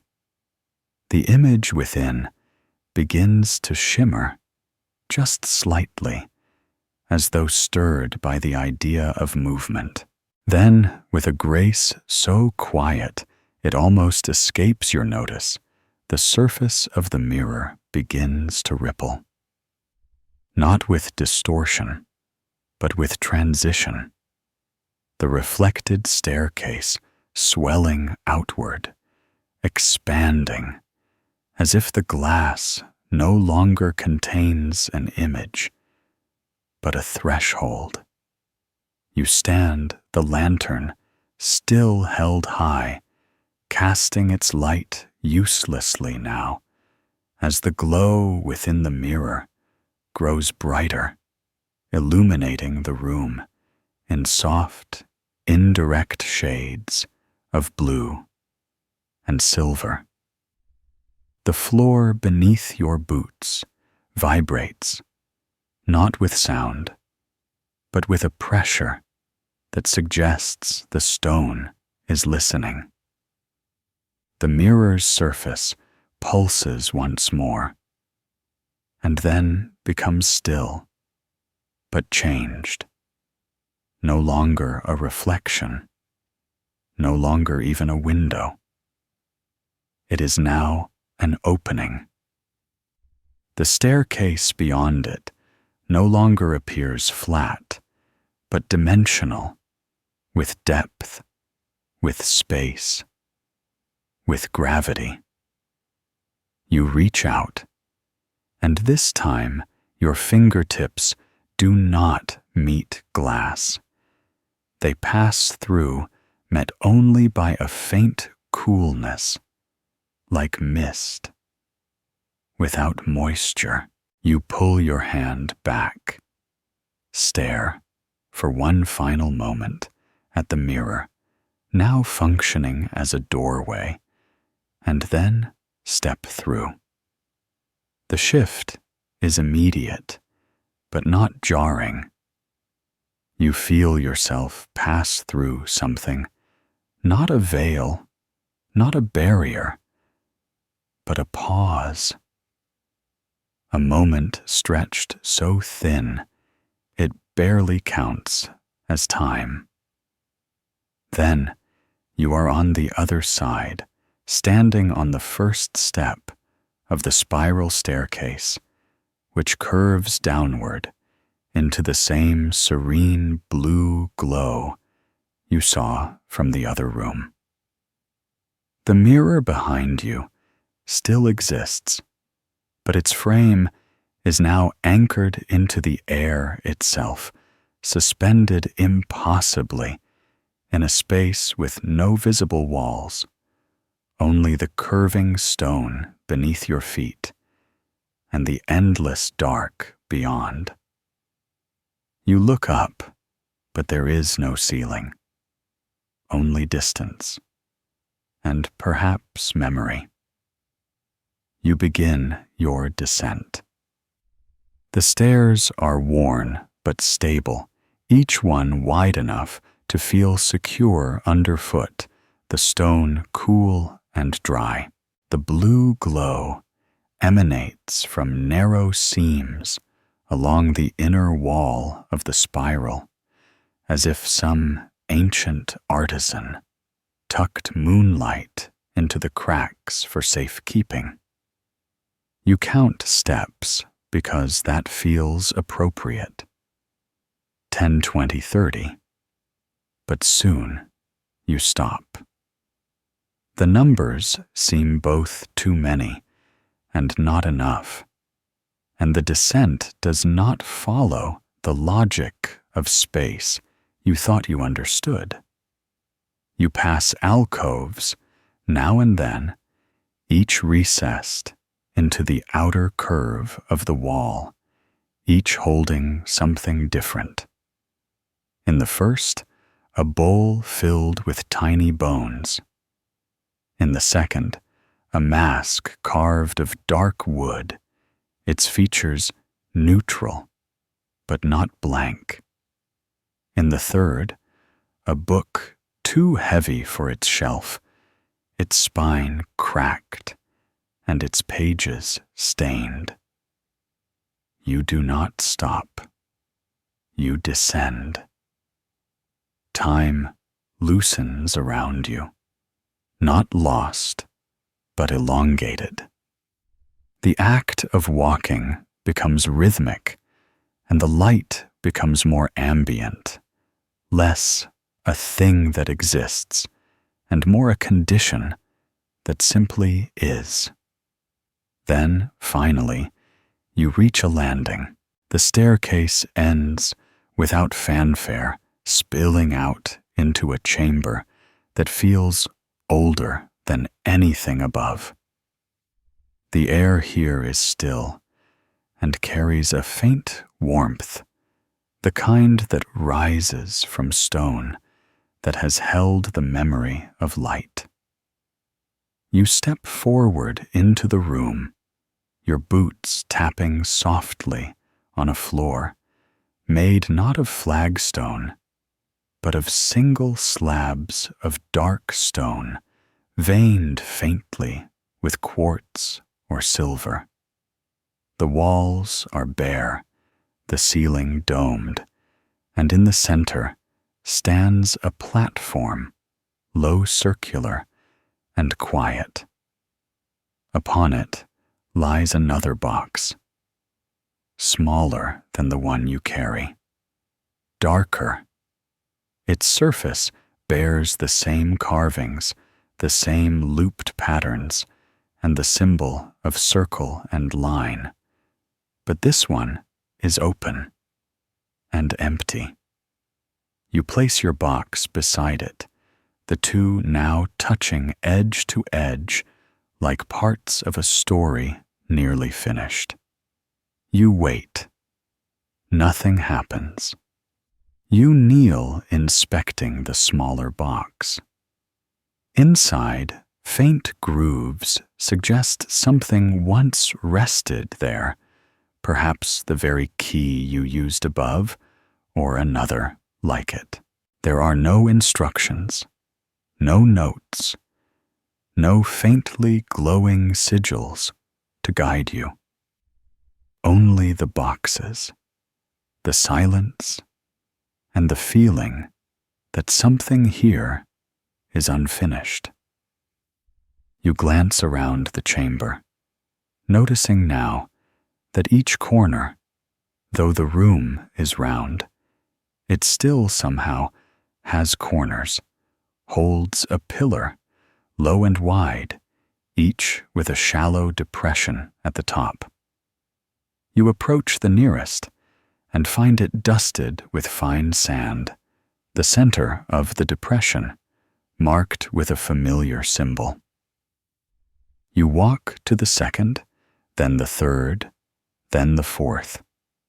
Each bears a different symbol, variations on the same theme circles, and lines, and loops.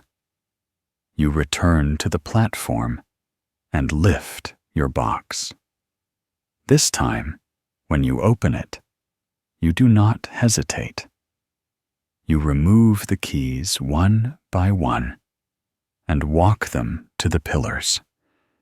The iron key fits into the first, the flat key into the second, the delicate silver key into the third, and the bone key, though you used it already, settles gently into the fourth, as though it had simply been borrowing time before coming home. You step back. The boxes remain still. The room remains silent. Then the light begins to change. The light begins to change. Not suddenly, not with any flourish or clamor, but with a slow, dignified shift, as though the room has only just noticed you've arrived and is adjusting its demeanor accordingly.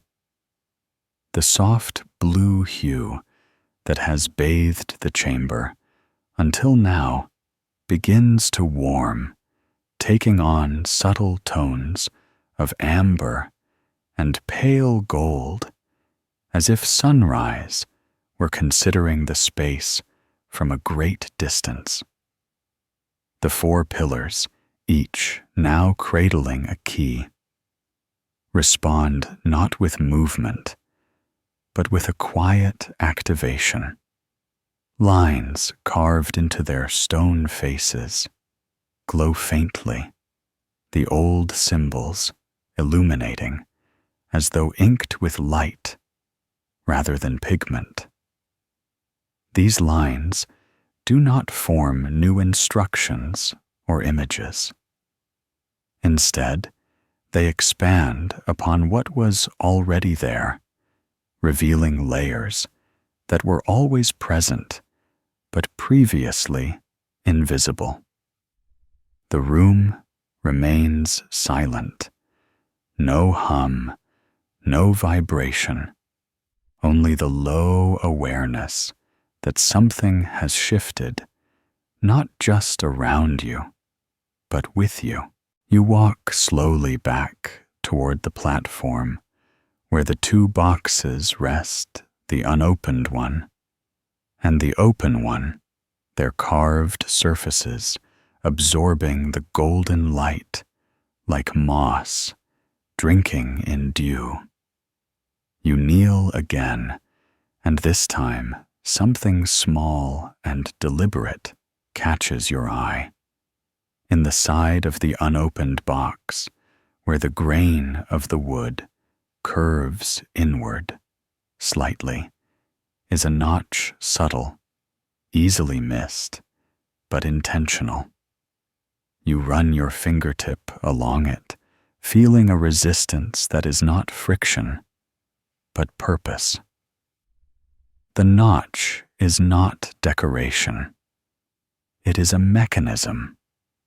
You press gently. There is a soft click, followed by the gentlest hiss, like a breath escaping from a long-held thought. The top of the unopened box shifts, not opening completely, but lifting just enough to reveal a compartment within the lid itself, hidden until now. Inside this shallow space lies a folded piece of vellum, its surface creased from long concealment, the edges lined with a shimmer of dust that clings as if reluctant to let go. You lift it, unfold it, with careful fingers, and reveal not a map or diagram, but a series of names. Or at least, you assume they are names. Written in a looping hand that manages to be both elegant and hesitant. The ink faded to a soft gray. The names are unfamiliar, strange, but rhythmic. There are 12 in total, arranged not in a list, but in a spiral, as if meant to be read in motion. Each one begins with the same glyph that adorns the keys and the boxes and the chamber circle line loop dot, and ends with a flourish that trails off into a shape not quite recognizable as language. You study them, mouthing the syllables silently, trying to grasp their weight. Some feel almost pronounceable. Others resist entirely, like stones that never intended to be names. Beneath the spiral of names, a single line in smaller script reads, "What is placed will return. What is returned will remember. What remembers will open." You lower the vellum and look again at the chamber. The 4 keys remain in place, each pillar glowing gently. The platform remains steady, the air untouched by breeze or dust. Yet there is a sense now that the room is no longer passive. It is waiting. You rise and move back to the pillars, one at a time. Each key, once inert, now offers a slight give when touched, as though they've loosened in their settings. You do not remove them, not yet, but instead press gently against the center of each one. The iron key first. It clicks deeper into place, and the pillar it rests upon emits a short flicker of light. The silver key, next same response, the glow a bit brighter, a bit faster. The flat key follows the same reaction. And finally, the bone key. When you press this one, the pillar does not glow. Instead, it begins to hum, not loudly, but resonantly, the tone low and even, like a single note struck on a vast, unseen instrument. The sound continues, steady, uninterrupted, and the light in the room shifts again, dimming slightly, as if bracing for something just behind comprehension. You step back to the center platform where the boxes sit and watch as the open one begins to glow from within.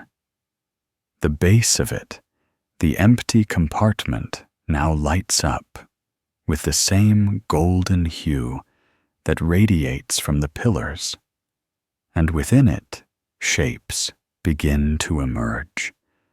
Not objects, not writing, but shadows. Faint outlines moving across the bottom of the box, as if projected from somewhere behind the walls. Shapes that resemble doors, stairs, archways, maps without coordinates, and paths without names. You lean closer and realize the shadows are repeating, looping slowly, a sequence of images not meant to be read, but remembered. They flicker one by one, each holding steady for a breath before yielding to the next. The room watches with you, or so it seems. Then the shadows stop. One image remains an archway, familiar now perhaps from the diagram you glimpsed in the archive book, or maybe from the mirrored stairway you walked earlier. It glows brighter than the others had, as if insisting, and you notice then that it is no longer a projection. It has shape, now depth. It is forming.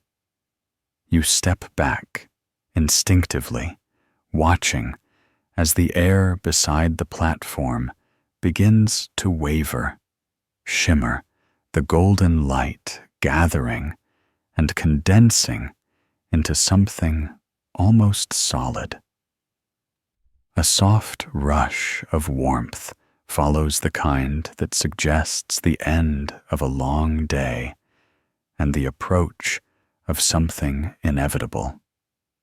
The shimmer settles into form, an archway, yes, freestanding, stone-edged, with no wall to support it.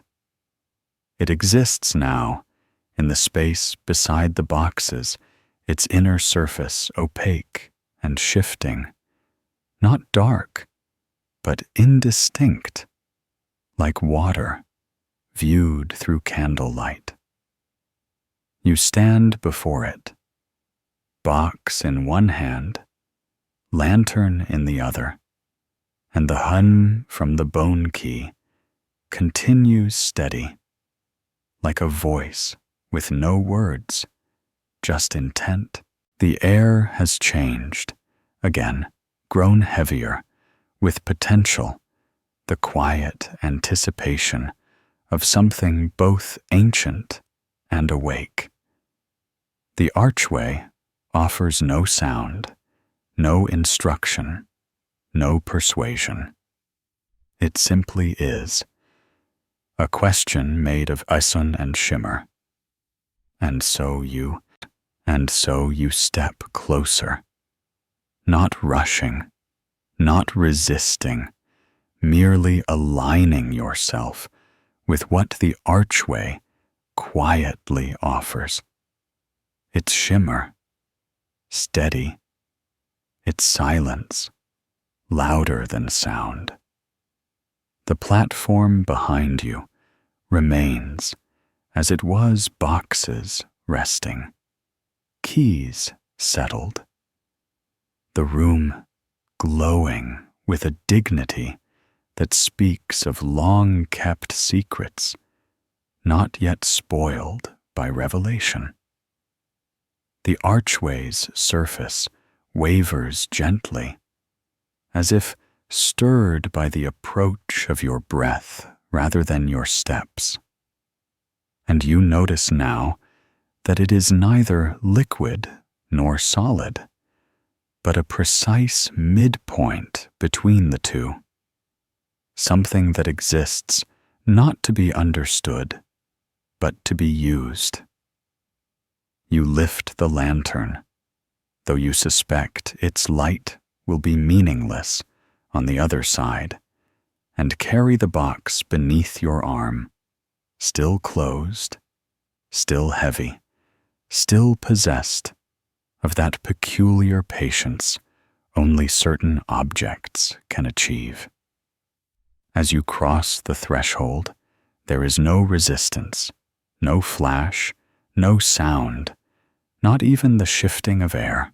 One moment you are in the chamber of stone and keys and light. The next you are somewhere else entirely. The shift is soft, like falling into a deeper thought without realizing it. And when your feet meet solid ground again, the texture beneath your boots has changed. No longer stone, not earth. Something smoother, warmer, a surface that feels like it remembers what weight means. The air is cooler, here tinged faintly with gold, and something green, perhaps moss, perhaps memory. You stand on a broad path of pale stone slabs wide enough for two, flanked on either side by low walls of carved rock, their surfaces etched with patterns that echo the ones you've seen before, now more intricate, more layered, like stories told by hands that had nothing but time. The sky above is not black, not blue, not dayson nor night. It exists in a kind of pre-dawn ambiguity, lit without direction, dim, without darkness. You walk forward, because to stand still would be louder. The path curves gently, not through walls or corridors, but through an open space framed by towering pillars spaced at irregular intervals. These columns do not support anything visible. They rise and disappear into the sky as if holding up the air itself.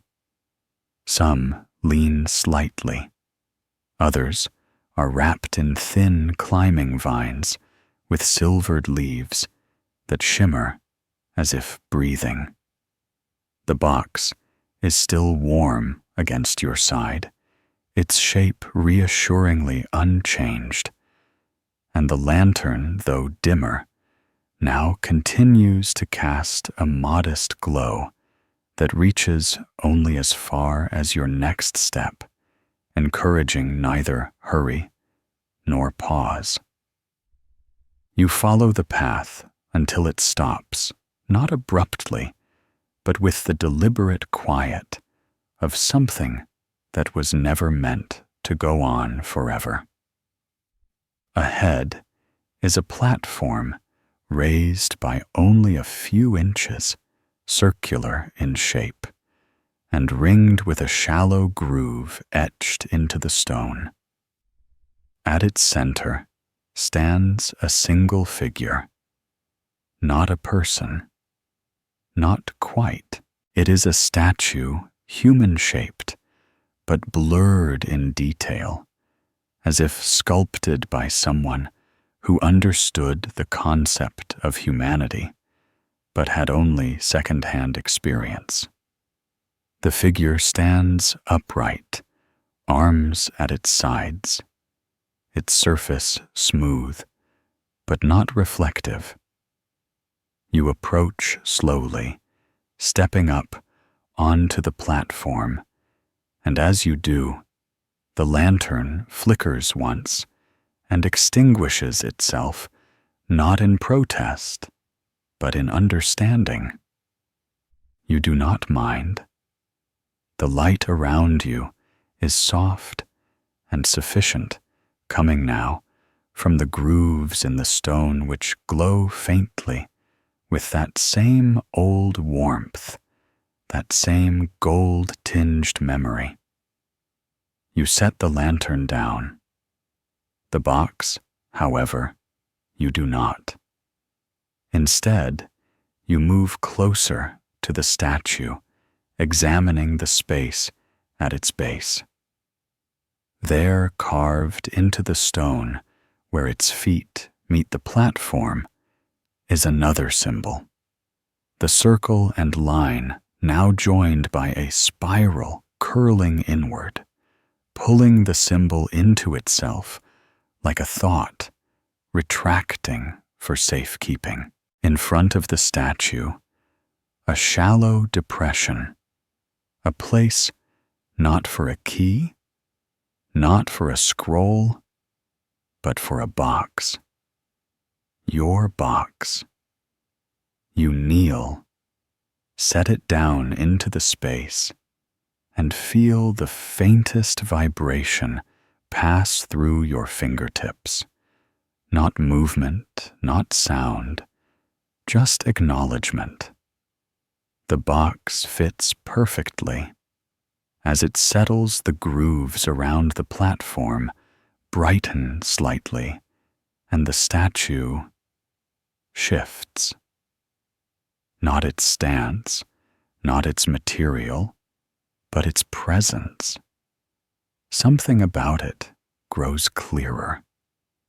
The edges of its form define more sharply, as if recognizing you in return.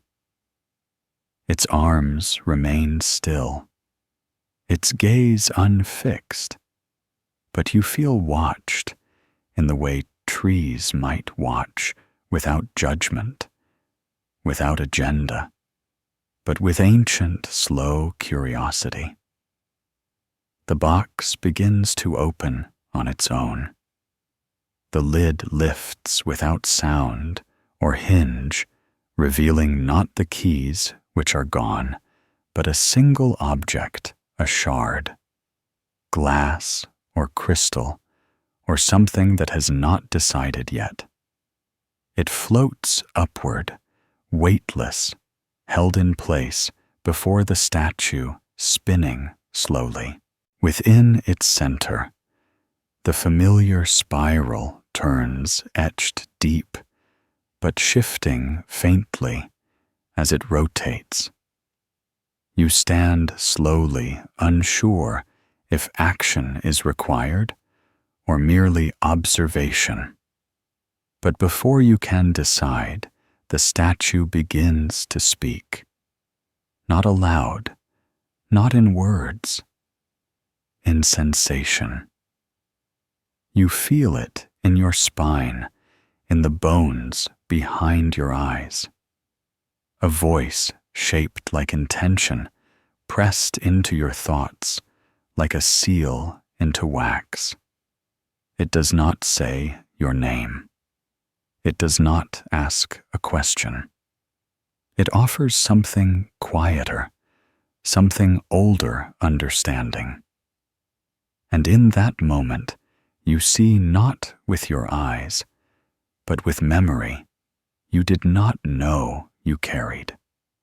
You see the first person who found the mirror. You see the one who carved the symbols. You see the archivist, the builder, the observer, the hand that placed the cloth, the breath that hid the stare. All of them. Each a link in the chain, each unaware of the whole. You are not special, but you are next. The shard pulses once, and the shard pulses once not with brilliance, but with the gentle insistence of something long dormant returning to its function. The light it emits is not enough to cast shadows, but it draws the space inward, focusing every thought, every breath, every moment toward its center. You remain still, not by decision, but by necessity, as if any movement would fracture the connection just forming. The statue stands unchanged in form, yet the air around it seems to lean to listen, responding to the shard's rhythm with a tension so subtle you would miss it, if not for the way your chest suddenly feels slightly heavier, as if absorbing a memory through breath alone. The shard continues to float slowly, turning revealing within its translucent depth something new, a pattern not etched but grown like frost on a pane, spirals within spirals, not identical, not mechanical, but organic, layered like the rings of a tree, like the sediment of stories, layered across time. Then, without sound, the shard lowers. It descends with the pace of a thought deepening, settling once more into the hollow of the box which receives it, as if the space had always been waiting for this exact shape to return. As it makes contact, the box closes, not snapping shut, not locking, but drawing itself inward with the quiet ease of a lid reuniting with its base. The statue does not move, but its presence recedes just slightly, like a candle turning its light away. You are alone again, but not in isolation. The platform's groove dims its light, softening until it fades entirely, leaving only the ambient, directionless glow of the sky above. You retrieve the box, which is lighter now, not empty, not drained, but complete. Whatever it carried, whatever it sought, has now resolved into stillness.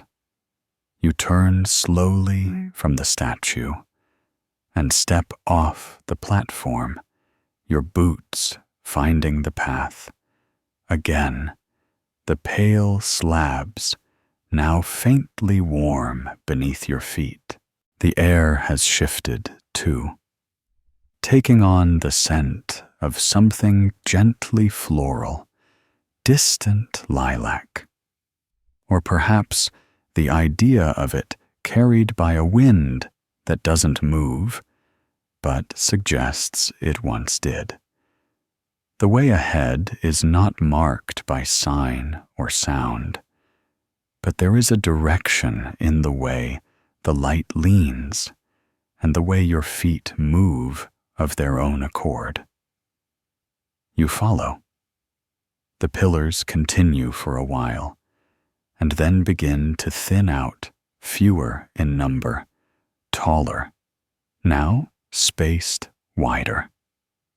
Some have collapsed into themselves, their bases cracked and twisted, as if they gave up standing all at once. The vines remain trailing their silver-edged leaves like thoughts deferred. Then the path ends again, this time at a gate. It is not a door, not a barrier. Simply a frame of stone, witta and arched, set at the edge of what might once have been a garden. Beyond it, the terrain changes. The flat stone path gives way to gravel, and beyond that, to soft, dark soil. The garden is not tended, not ruined either. It exists in a state of pause, its plants unfamiliar, but quiet in their growth. Broad leaves the color of aged parchment, narrow blossoms with soft red centers, ferns that curve inward instead of out. You step through the gate. There is no threshold, only change. The garden accepts your presence with the indifference of something that has waited so long it no longer measures time. You walk slowly among the growths, the box under one arm, your lantern, useless, now held loosely in the other hand. The plants do not move, but the light here seems to shift with each step, following not your movement, but your understanding. At the center of the garden is a pool, round, still, lined with smooth black stone that reflects nothing. The surface of the water is perfect, so perfect that you question if it is water at all. You kneel at the edge, and for the first time in some time, you look not forward, but down. The pool remains blank. Not a mirror, not an image, just a presence. You set the box beside you. It does not hum. It does not glow. It sits content. You glance around. No birds, no wind, just the garden and the pool and the sky that has still not chosen a color. Then something shifts, not in the world, but in your memory. A shape, a place, the spiral staircase. You close your eyes and see it again, not as it was, but as it has always been. More than stone, less than a structure, an idea given form through ritual. You remember walking it, but now you remember walking it as others walked it. Each step layered on top of thousands, each breath aligning with the breath of those before. Not ancestors, not guardians, just others, participants.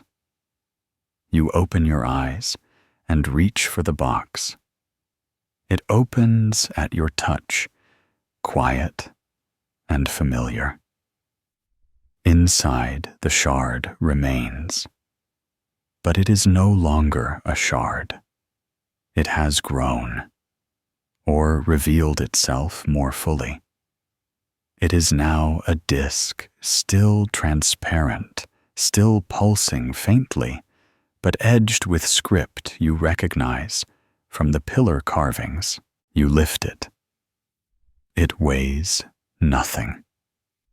As you hold it above the pool, the air thickens not with sound or pressure, but with the suggestion of decision. You do not drop it. You lower it gently, and it meets the water's surface with no splash, no ripple. It simply enters and vanishes. The pool responds not with light or motion, but with a deepening of its stillness, as though what has been added completes a quiet circuit. You remain kneeling for a while, unsure what comes next. But you are not uneasy.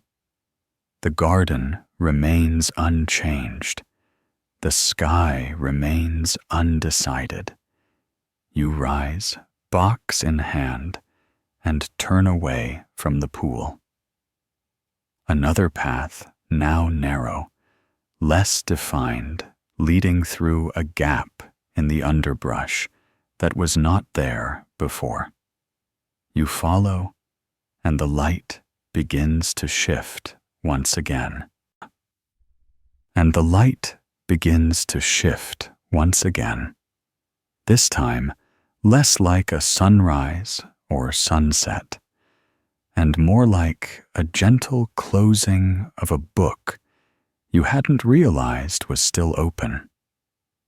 The path ahead is narrow, meandering, carved not by stone or hand, but by suggestion, as though footsteps alone have asked the plants to make way. The underbrush does not resist your presence. It simply leans slightly, accommodating your steps with the weary grace of something that remembers the motion, but no longer the names of those who moved through it. The sky above remains a soft indecision, not fading, not brightening, but holding steady in a tone that does not exist in common palettes. The air here carries a scent like dried leaves and old linen, a smell that feels both warm and impossible to locate, like a memory misplaced within a drawer. You walk slowly, not because you must, but because that seems to be the rule of this place. No haste, no retreat, only forward in measured breath. The box under your arm is no heavier, no lighter, but there is a comfort now in its familiarity, its edges no longer unfamiliar against your side, its surface warmed by your journey, rather than any internal change. You pass a cluster of low, rounded stones arranged in a crescent. They appear naturally fallen at first, but as you walk past them, you see the thin lines carved along their backs, ridges, like the rings of a tree, shallow but regular, as if tracking something other than age. A few paces later, another shape emerges, a tree not large, not blooming, but somehow exact. It stands at a bend in the path. Its trunk, narrow bark, smooth, with a single branch that curves downward like a question. From this branch hangs a length of faded fabric, not waving, not stirring, just hanging, as though hung to dry and forgotten. You touch it. It is stiff, but intact, bearing no markings, only the faint impression of folds long set. You leave it as it is. As you continue, the plants grow sparser, the ground more firm, the light brighter, not aggressively, so just enough that you begin to notice your own shadow again, soft and indistinct, but definitely yours. You follow the shadow more than the path now, which has become less a trail and more a continuity of thought, leading you into a clearing where the trees give way entirely to a wide open space. The floor is tiled once more, but not like before. These tiles are irregular, each shaped like a different piece of memory, some triangular, some curved, none quite fitting together, but somehow forming a whole. In the center of this patchwork stands a table. Not tall, not ornate, just wide and circular, its surface clear, except for three objects: a folded cloth, a stone weight, and a small upright disc made of the same material as the shard you placed into the pool. You approach box under one arm and examine the items without touching. The cloth is patterned faintly with circles and loops, though the lines have faded into near invisibility. The weight is etched with symbols, not letters, but directional marks, like those used in old maps. The disc, however, bears a marking you have not seen before. Two spirals side by side, connected by a single straight line. You place the box on the table. Nothing happens immediately, but the act feels right. You then lift the cloth, unfold it slowly. Beneath the folds are 4 small pockets, each stitched with remarkable care, though time has rendered the fabric delicate. Each pocket holds a small item: a stone bead, a shard of metal, a dried seed, and a sliver of clear, polished shell. You recognize none of them, yet they each feel unmistakably important, as if they were once yours, or once meant for you. You set them gently on the table. Then, without prompting, the disc begins to turn, not quickly, not dramatically. Just a slow, deliberate spin, as though it is choosing its next face. When it stops, the spiral, markings align perfectly with the symbol on the stone weight. You lift the weight, place it on the cloth's center. The table responds, not with motion, but with temperature. The surface warms slightly, and the tiles underfoot emit a faint hum, low and steady, the sound of something old, remembering its purpose. You glance around the clearing. The plants at its edge now sway slightly, not to breeze, but in rhythm, as though responding to a signal beneath the soil. The sky above begins to shift, not in color, but in shape. The indistinct haze gives way to a clearer dome, a curvature you hadn't noticed before, now becoming visible, revealing that you are not under open air, but within a space carved from thought and intent. You return your attention to the table. The 4 small items begin to vibrate gently, not visibly, but perceptibly. You feel the tension in your fingertips when you hover your hand over them, the way one might sense heat without flame. You do not touch them again. Instead, you watch as the disc emits a soft pulse of light, illuminating the table for the briefest moment before going still again. Something has shifted. Behind you, a sound.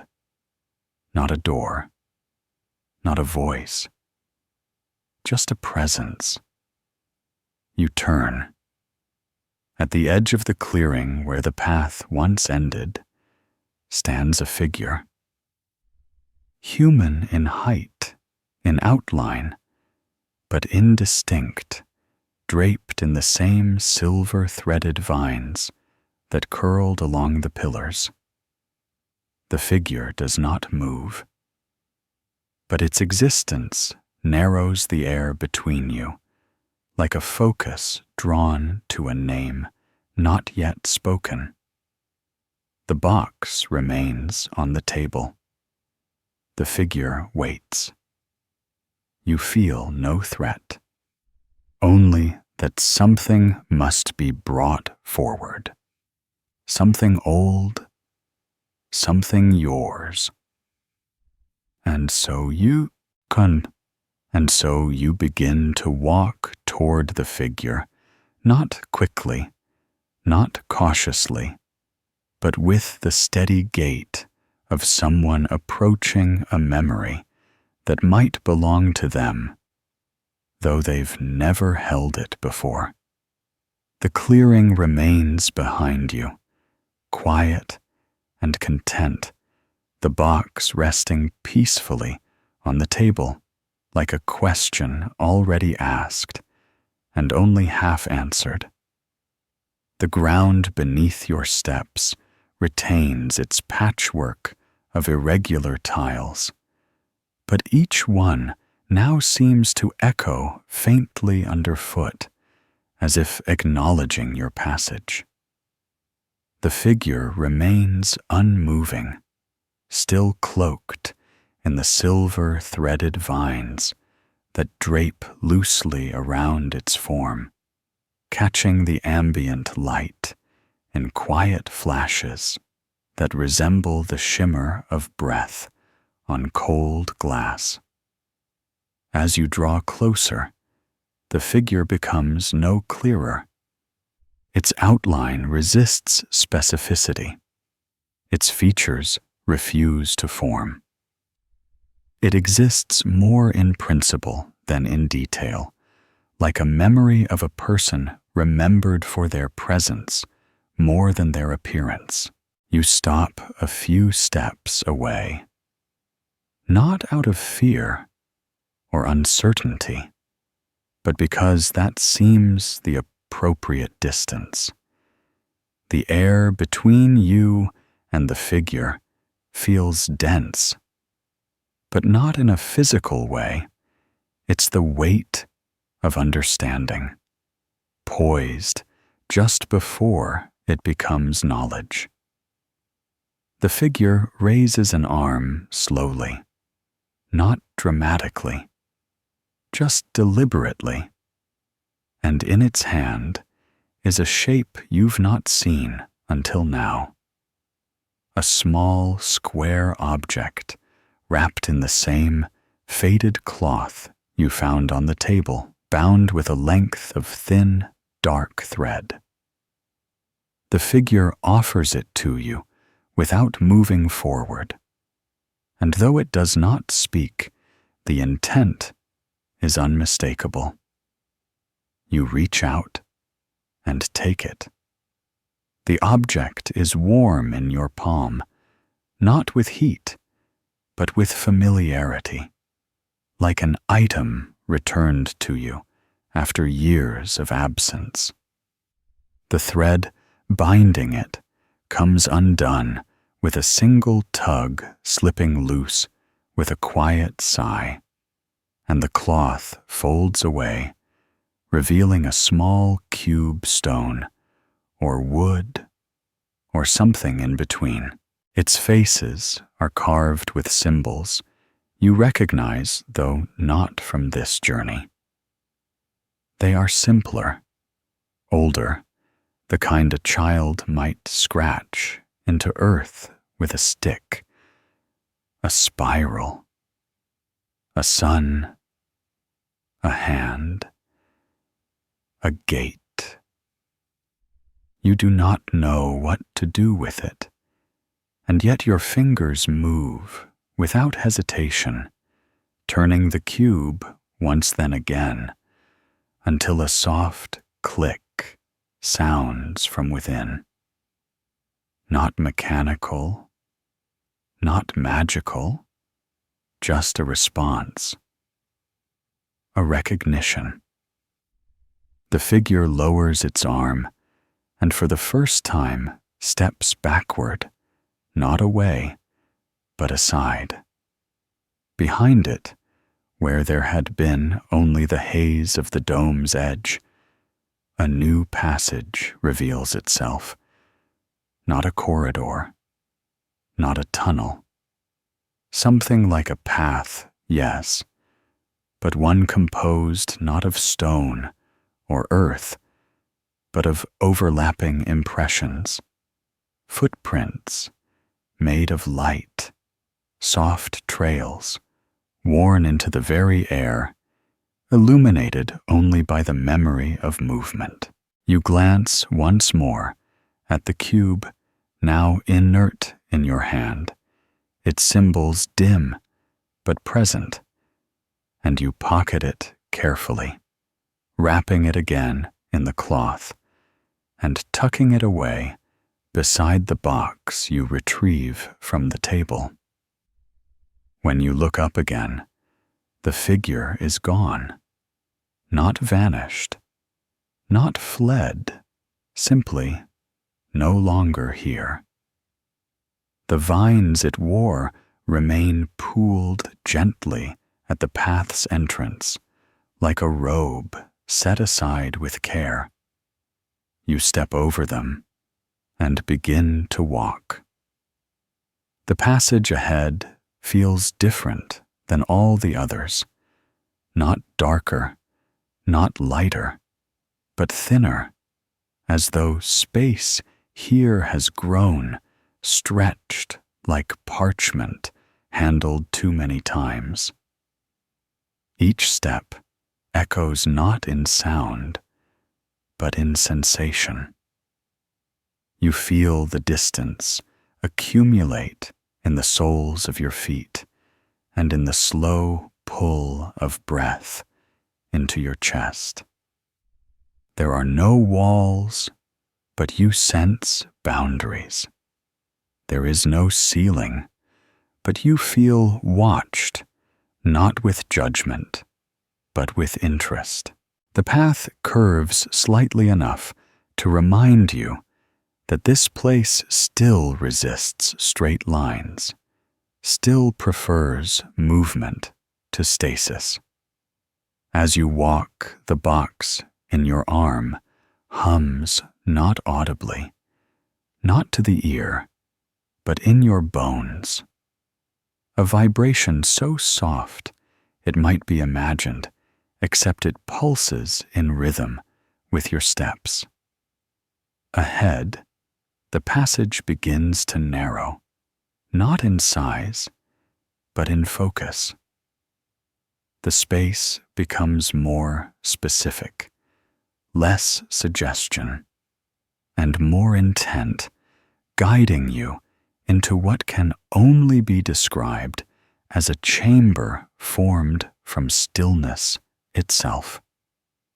The air here is calm in the way that libraries sometimes are full of presence, full of waiting, but unwilling to interrupt. At the chamber's center is a pedestal, low simple made from the same not quite stone that has followed you through much of this journey.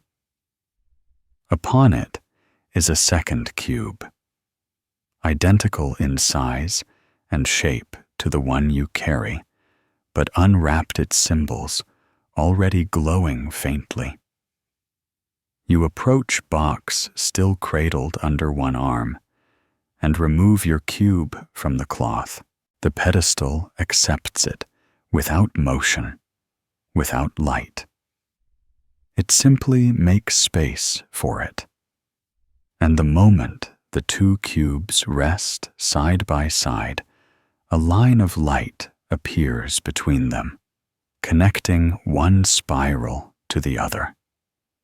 The connection holds for several seconds, then breaks. The symbols fade, and beneath the pedestal, a soft sound, stone against stone, slow and patient, begins. The floor parts not widely, just enough to reveal a small compartment below. Within it, a book. Not large, not ornate, bound in something that resembles leather, but carries the texture of dried leaves and old bark. No title marks its cover. You lift it. It opens easily, its pages filled with handwriting, not printed, not etched, but penned carefully, slowly, each letter shaped with thought. The language is your own, though you know you've never written this. It begins with your arrival. The first door, the key, the archive, the boxes, the stair, the garden, the clearing, the figure, the cube. It records each moment with quiet accuracy, and as you turn the pages, you begin to see entries beyond your memory pages that describe what comes next. Not in commands, not in prophecy, just possibility. The final page is blank. The ink stopped mid-sentence, as if awaiting your hand. The pedestal remains before you. The cubes now dim their purpose served. The passage behind you is gone. Only the path ahead exists now beyond the chamber, through the soft bend in space that awaits your steps. You close the book, and you close the book with the gentle care reserved for something that has either just been born or is finally ready to sleep. The cover, worn but warm beneath your palm, resists slightly, as if reluctant to cease its telling, as if the act of closing it interrupts a conversation long in progress. You tuck it under your arm beside the box, which no longer hums, but now feels resolute, like a vessel no longer seeking purpose, but simply serving it. The chamber around you remains hushed, not silent, but observant. The light low and steady, the floor still slightly parted, where the pedestal had drawn back to reveal the book. You take a slow breath. The air here tastes faintly of ink and something older parchment, perhaps, or the hollow scent of spaces long filled with thought. You step forward. The space beyond the chamber reveals itself not as a room, not even a corridor, but something more ambiguous, a stretch of stonework that bends gently upward, flanked by smooth walls, etched faintly with more of the looping motifs you have long since stopped trying to decipher.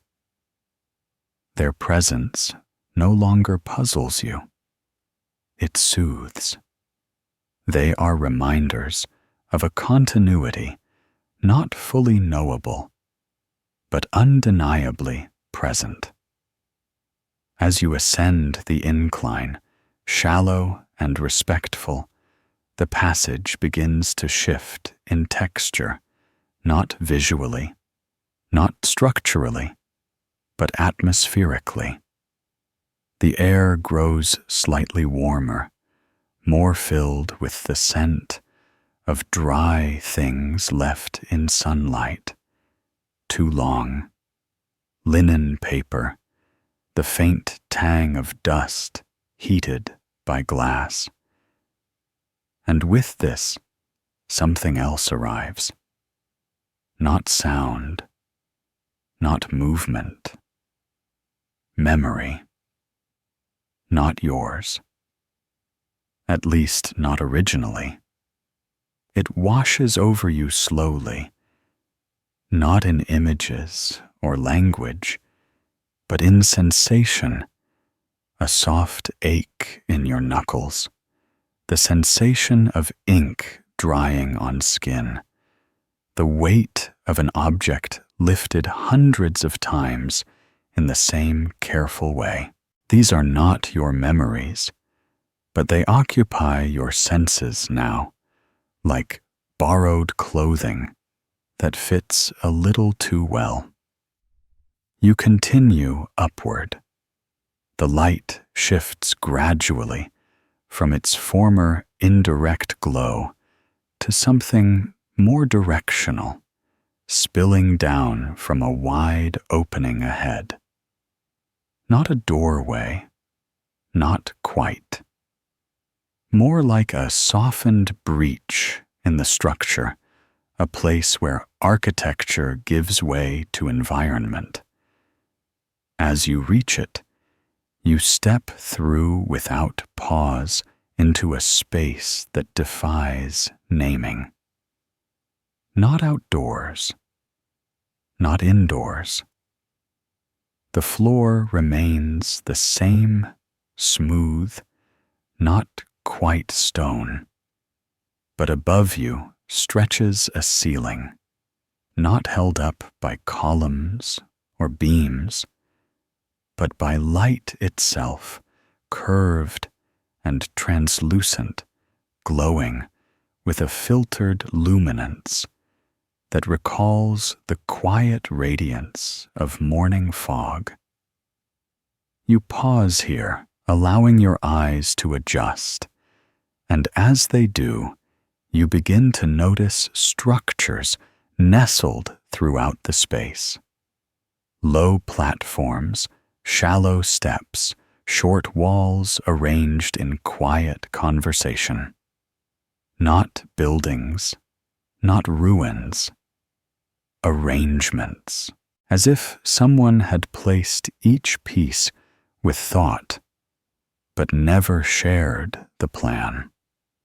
At the center, raised slightly on a broad dais, is a chair, just one, made of the same material as the floor and pedestal. It is unadorned, slightly curved, and facing away from you toward what appears to be a wall, though it's difficult to tell. The light bends around this wall differently, obscuring its edges. You approach the chair, footsteps muffled by the soft ambiance. The dais accepts your presence as easily as everything else in this place. There is no ceremony, no hesitation. You reach the chair and stop beside it. Upon its seat lies another book, closed, thicker than the one you carry. Its surface bears no markings, but a single indentation, shallow and square, exactly the shape of the box you hold. You place the book under your arm atop the first and set the box gently into the recess. As before, the fit is perfect. There is no hum this time, no light, just stillness. A breath held. Then, softly, the wall ahead begins to shimmer. Not dramatically, not suddenly, just enough to show that it isn't stone at all, but surface, screen, window, something else. The shimmer resolves into an image, a face. Not yours, not anyone's, you know. And then another, and another. Faces forming, fading, replaced, each one remaining for only a moment. Old faces, young, eyes that seem to know you, eyes that don't.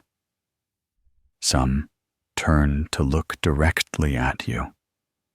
Others gaze past you as though watching something just beyond the place where you now stand.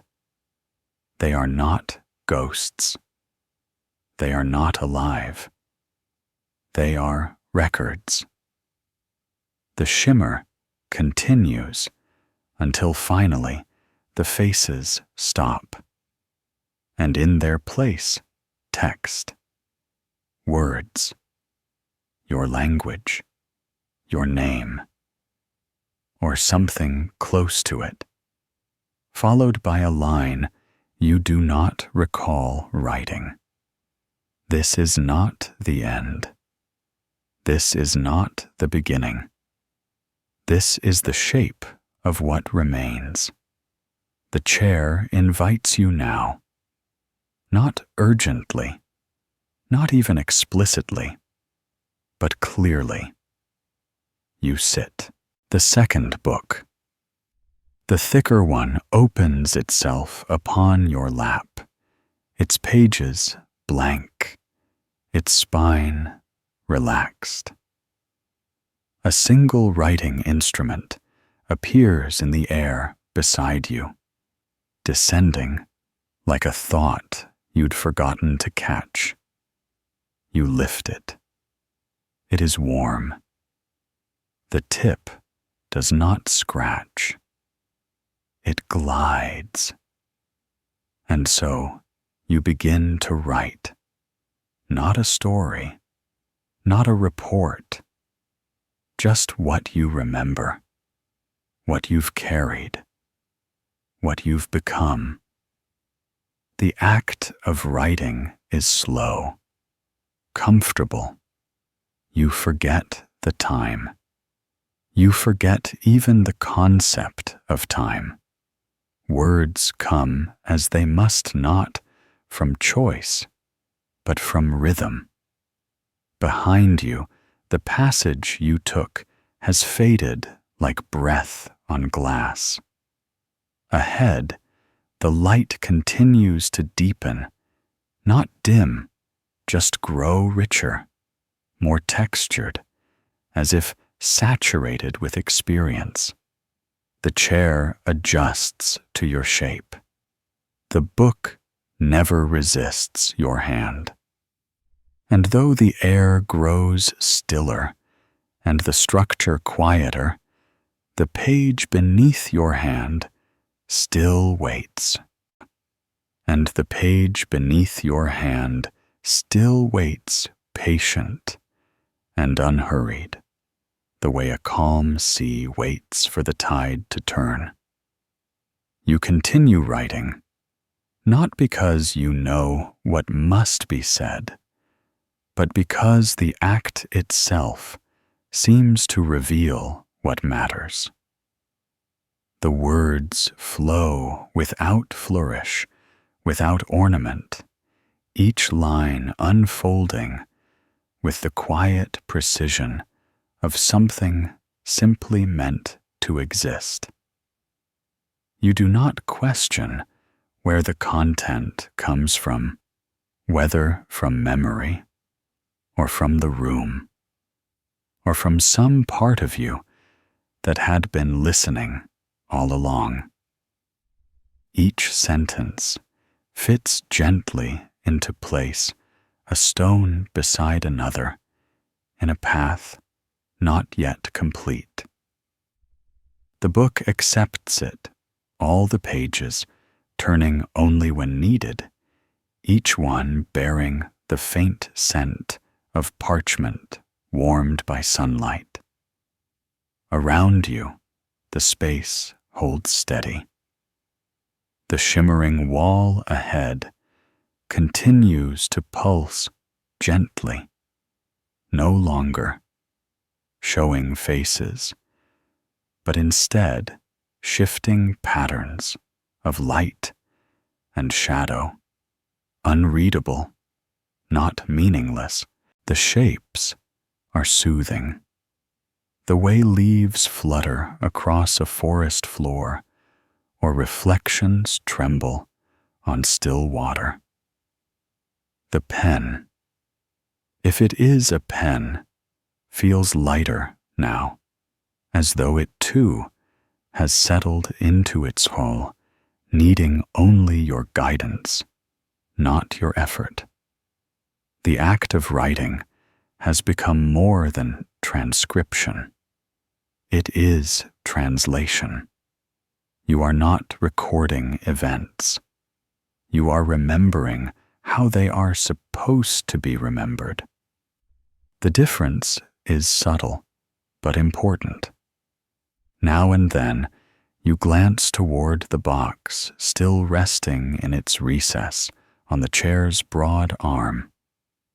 Its presence has changed. Where once it was a vessel, now it is a companion. Its surface no longer humming, no longer warm, simply present. A steady weight, a quiet witness. You return to the page. Each word feels inevitable. You are writing something you will not reread. The thought is not troubling. It is comforting, like a conversation whose meaning lies not in the reply, but in the saying. As more pages fill, the book responds, not visibly, not dramatically, but with a subtle expansion of presence. You feel it in your spine, a warmth that settles between your shoulders, as though the act of writing has drawn something closer. Not an audience, not a conclusion, just nearness. The kind that comes when something important is being seen for the first time. And then, at the edge of one more page, your hand pauses, not because you are done, but because the words do. There is no final sentence. There is no closing line. There is only stillness. The page before you remains blank, though not empty. You rest the pen beside it. It does not fall.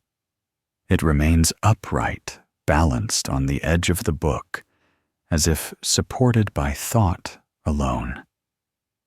The shimmer on the far wall pulses once, then slows, then stills. A new shape appears. A door. Not a real door. Not yet. Just the idea of one forming slowly in the light. It is tall, narrow, made of nothing you can name, but shaped in the language of invitation. The space around you responds in turn. The chair remains beneath you, supportive, but no longer necessary. The pedestal, where the box once rested, now hums softly, not summoning, not warning, just remembering. You rise, slowly, lifting the book and the box together, one in each hand. The pen remains where it is. The door begins to clarify not opening, not beckoning, just becoming. Its surface settles into a gentle ripple, and in it you see no reflection, but the silhouette of a path not yet walked. You step down from the dais. The floor beneath your feet carries you forward, not moving itself, but giving your steps a sense of intention. The space behind you does not close. It simply waits. You approach the door. The box in your hand begins to hum again, barely just enough to let you know that it still holds something worth carrying. The book is quiet, its pages warm against your fingers, its cover slightly yielding, as if the words inside are still shifting, still adjusting to the shape of your memory. You place your hand against the door. There is no resistance, no mechanism. It simply accepts. Your palm passes through the surface, followed by your arm, and then the rest of you until the entire space gives way, not with light, not with sound, but with acknowledgement. What lies beyond is not another chamber, not another garden or stair or archive. It is not a conclusion. It is not a beginning. It is the next space. And within it, the air tastes of dust and pine. The floor is stone. Again, rougher this time, unpolished, still echoing with the hint of forgotten footsteps. Ahead, faint outlines, shelves tall and crooked, filled with things too old to be labeled. On a nearby wall, a single lantern, already lit, casting a pool of gold across a table that holds yet another book. Its cover closed its page, corners bent. You step inside the box, still under one arm, the book still warm against your chest. The space accepts you. And somewhere in the walls, something begins to whisper again. Not words, but the shape of them, waiting as always, to be written.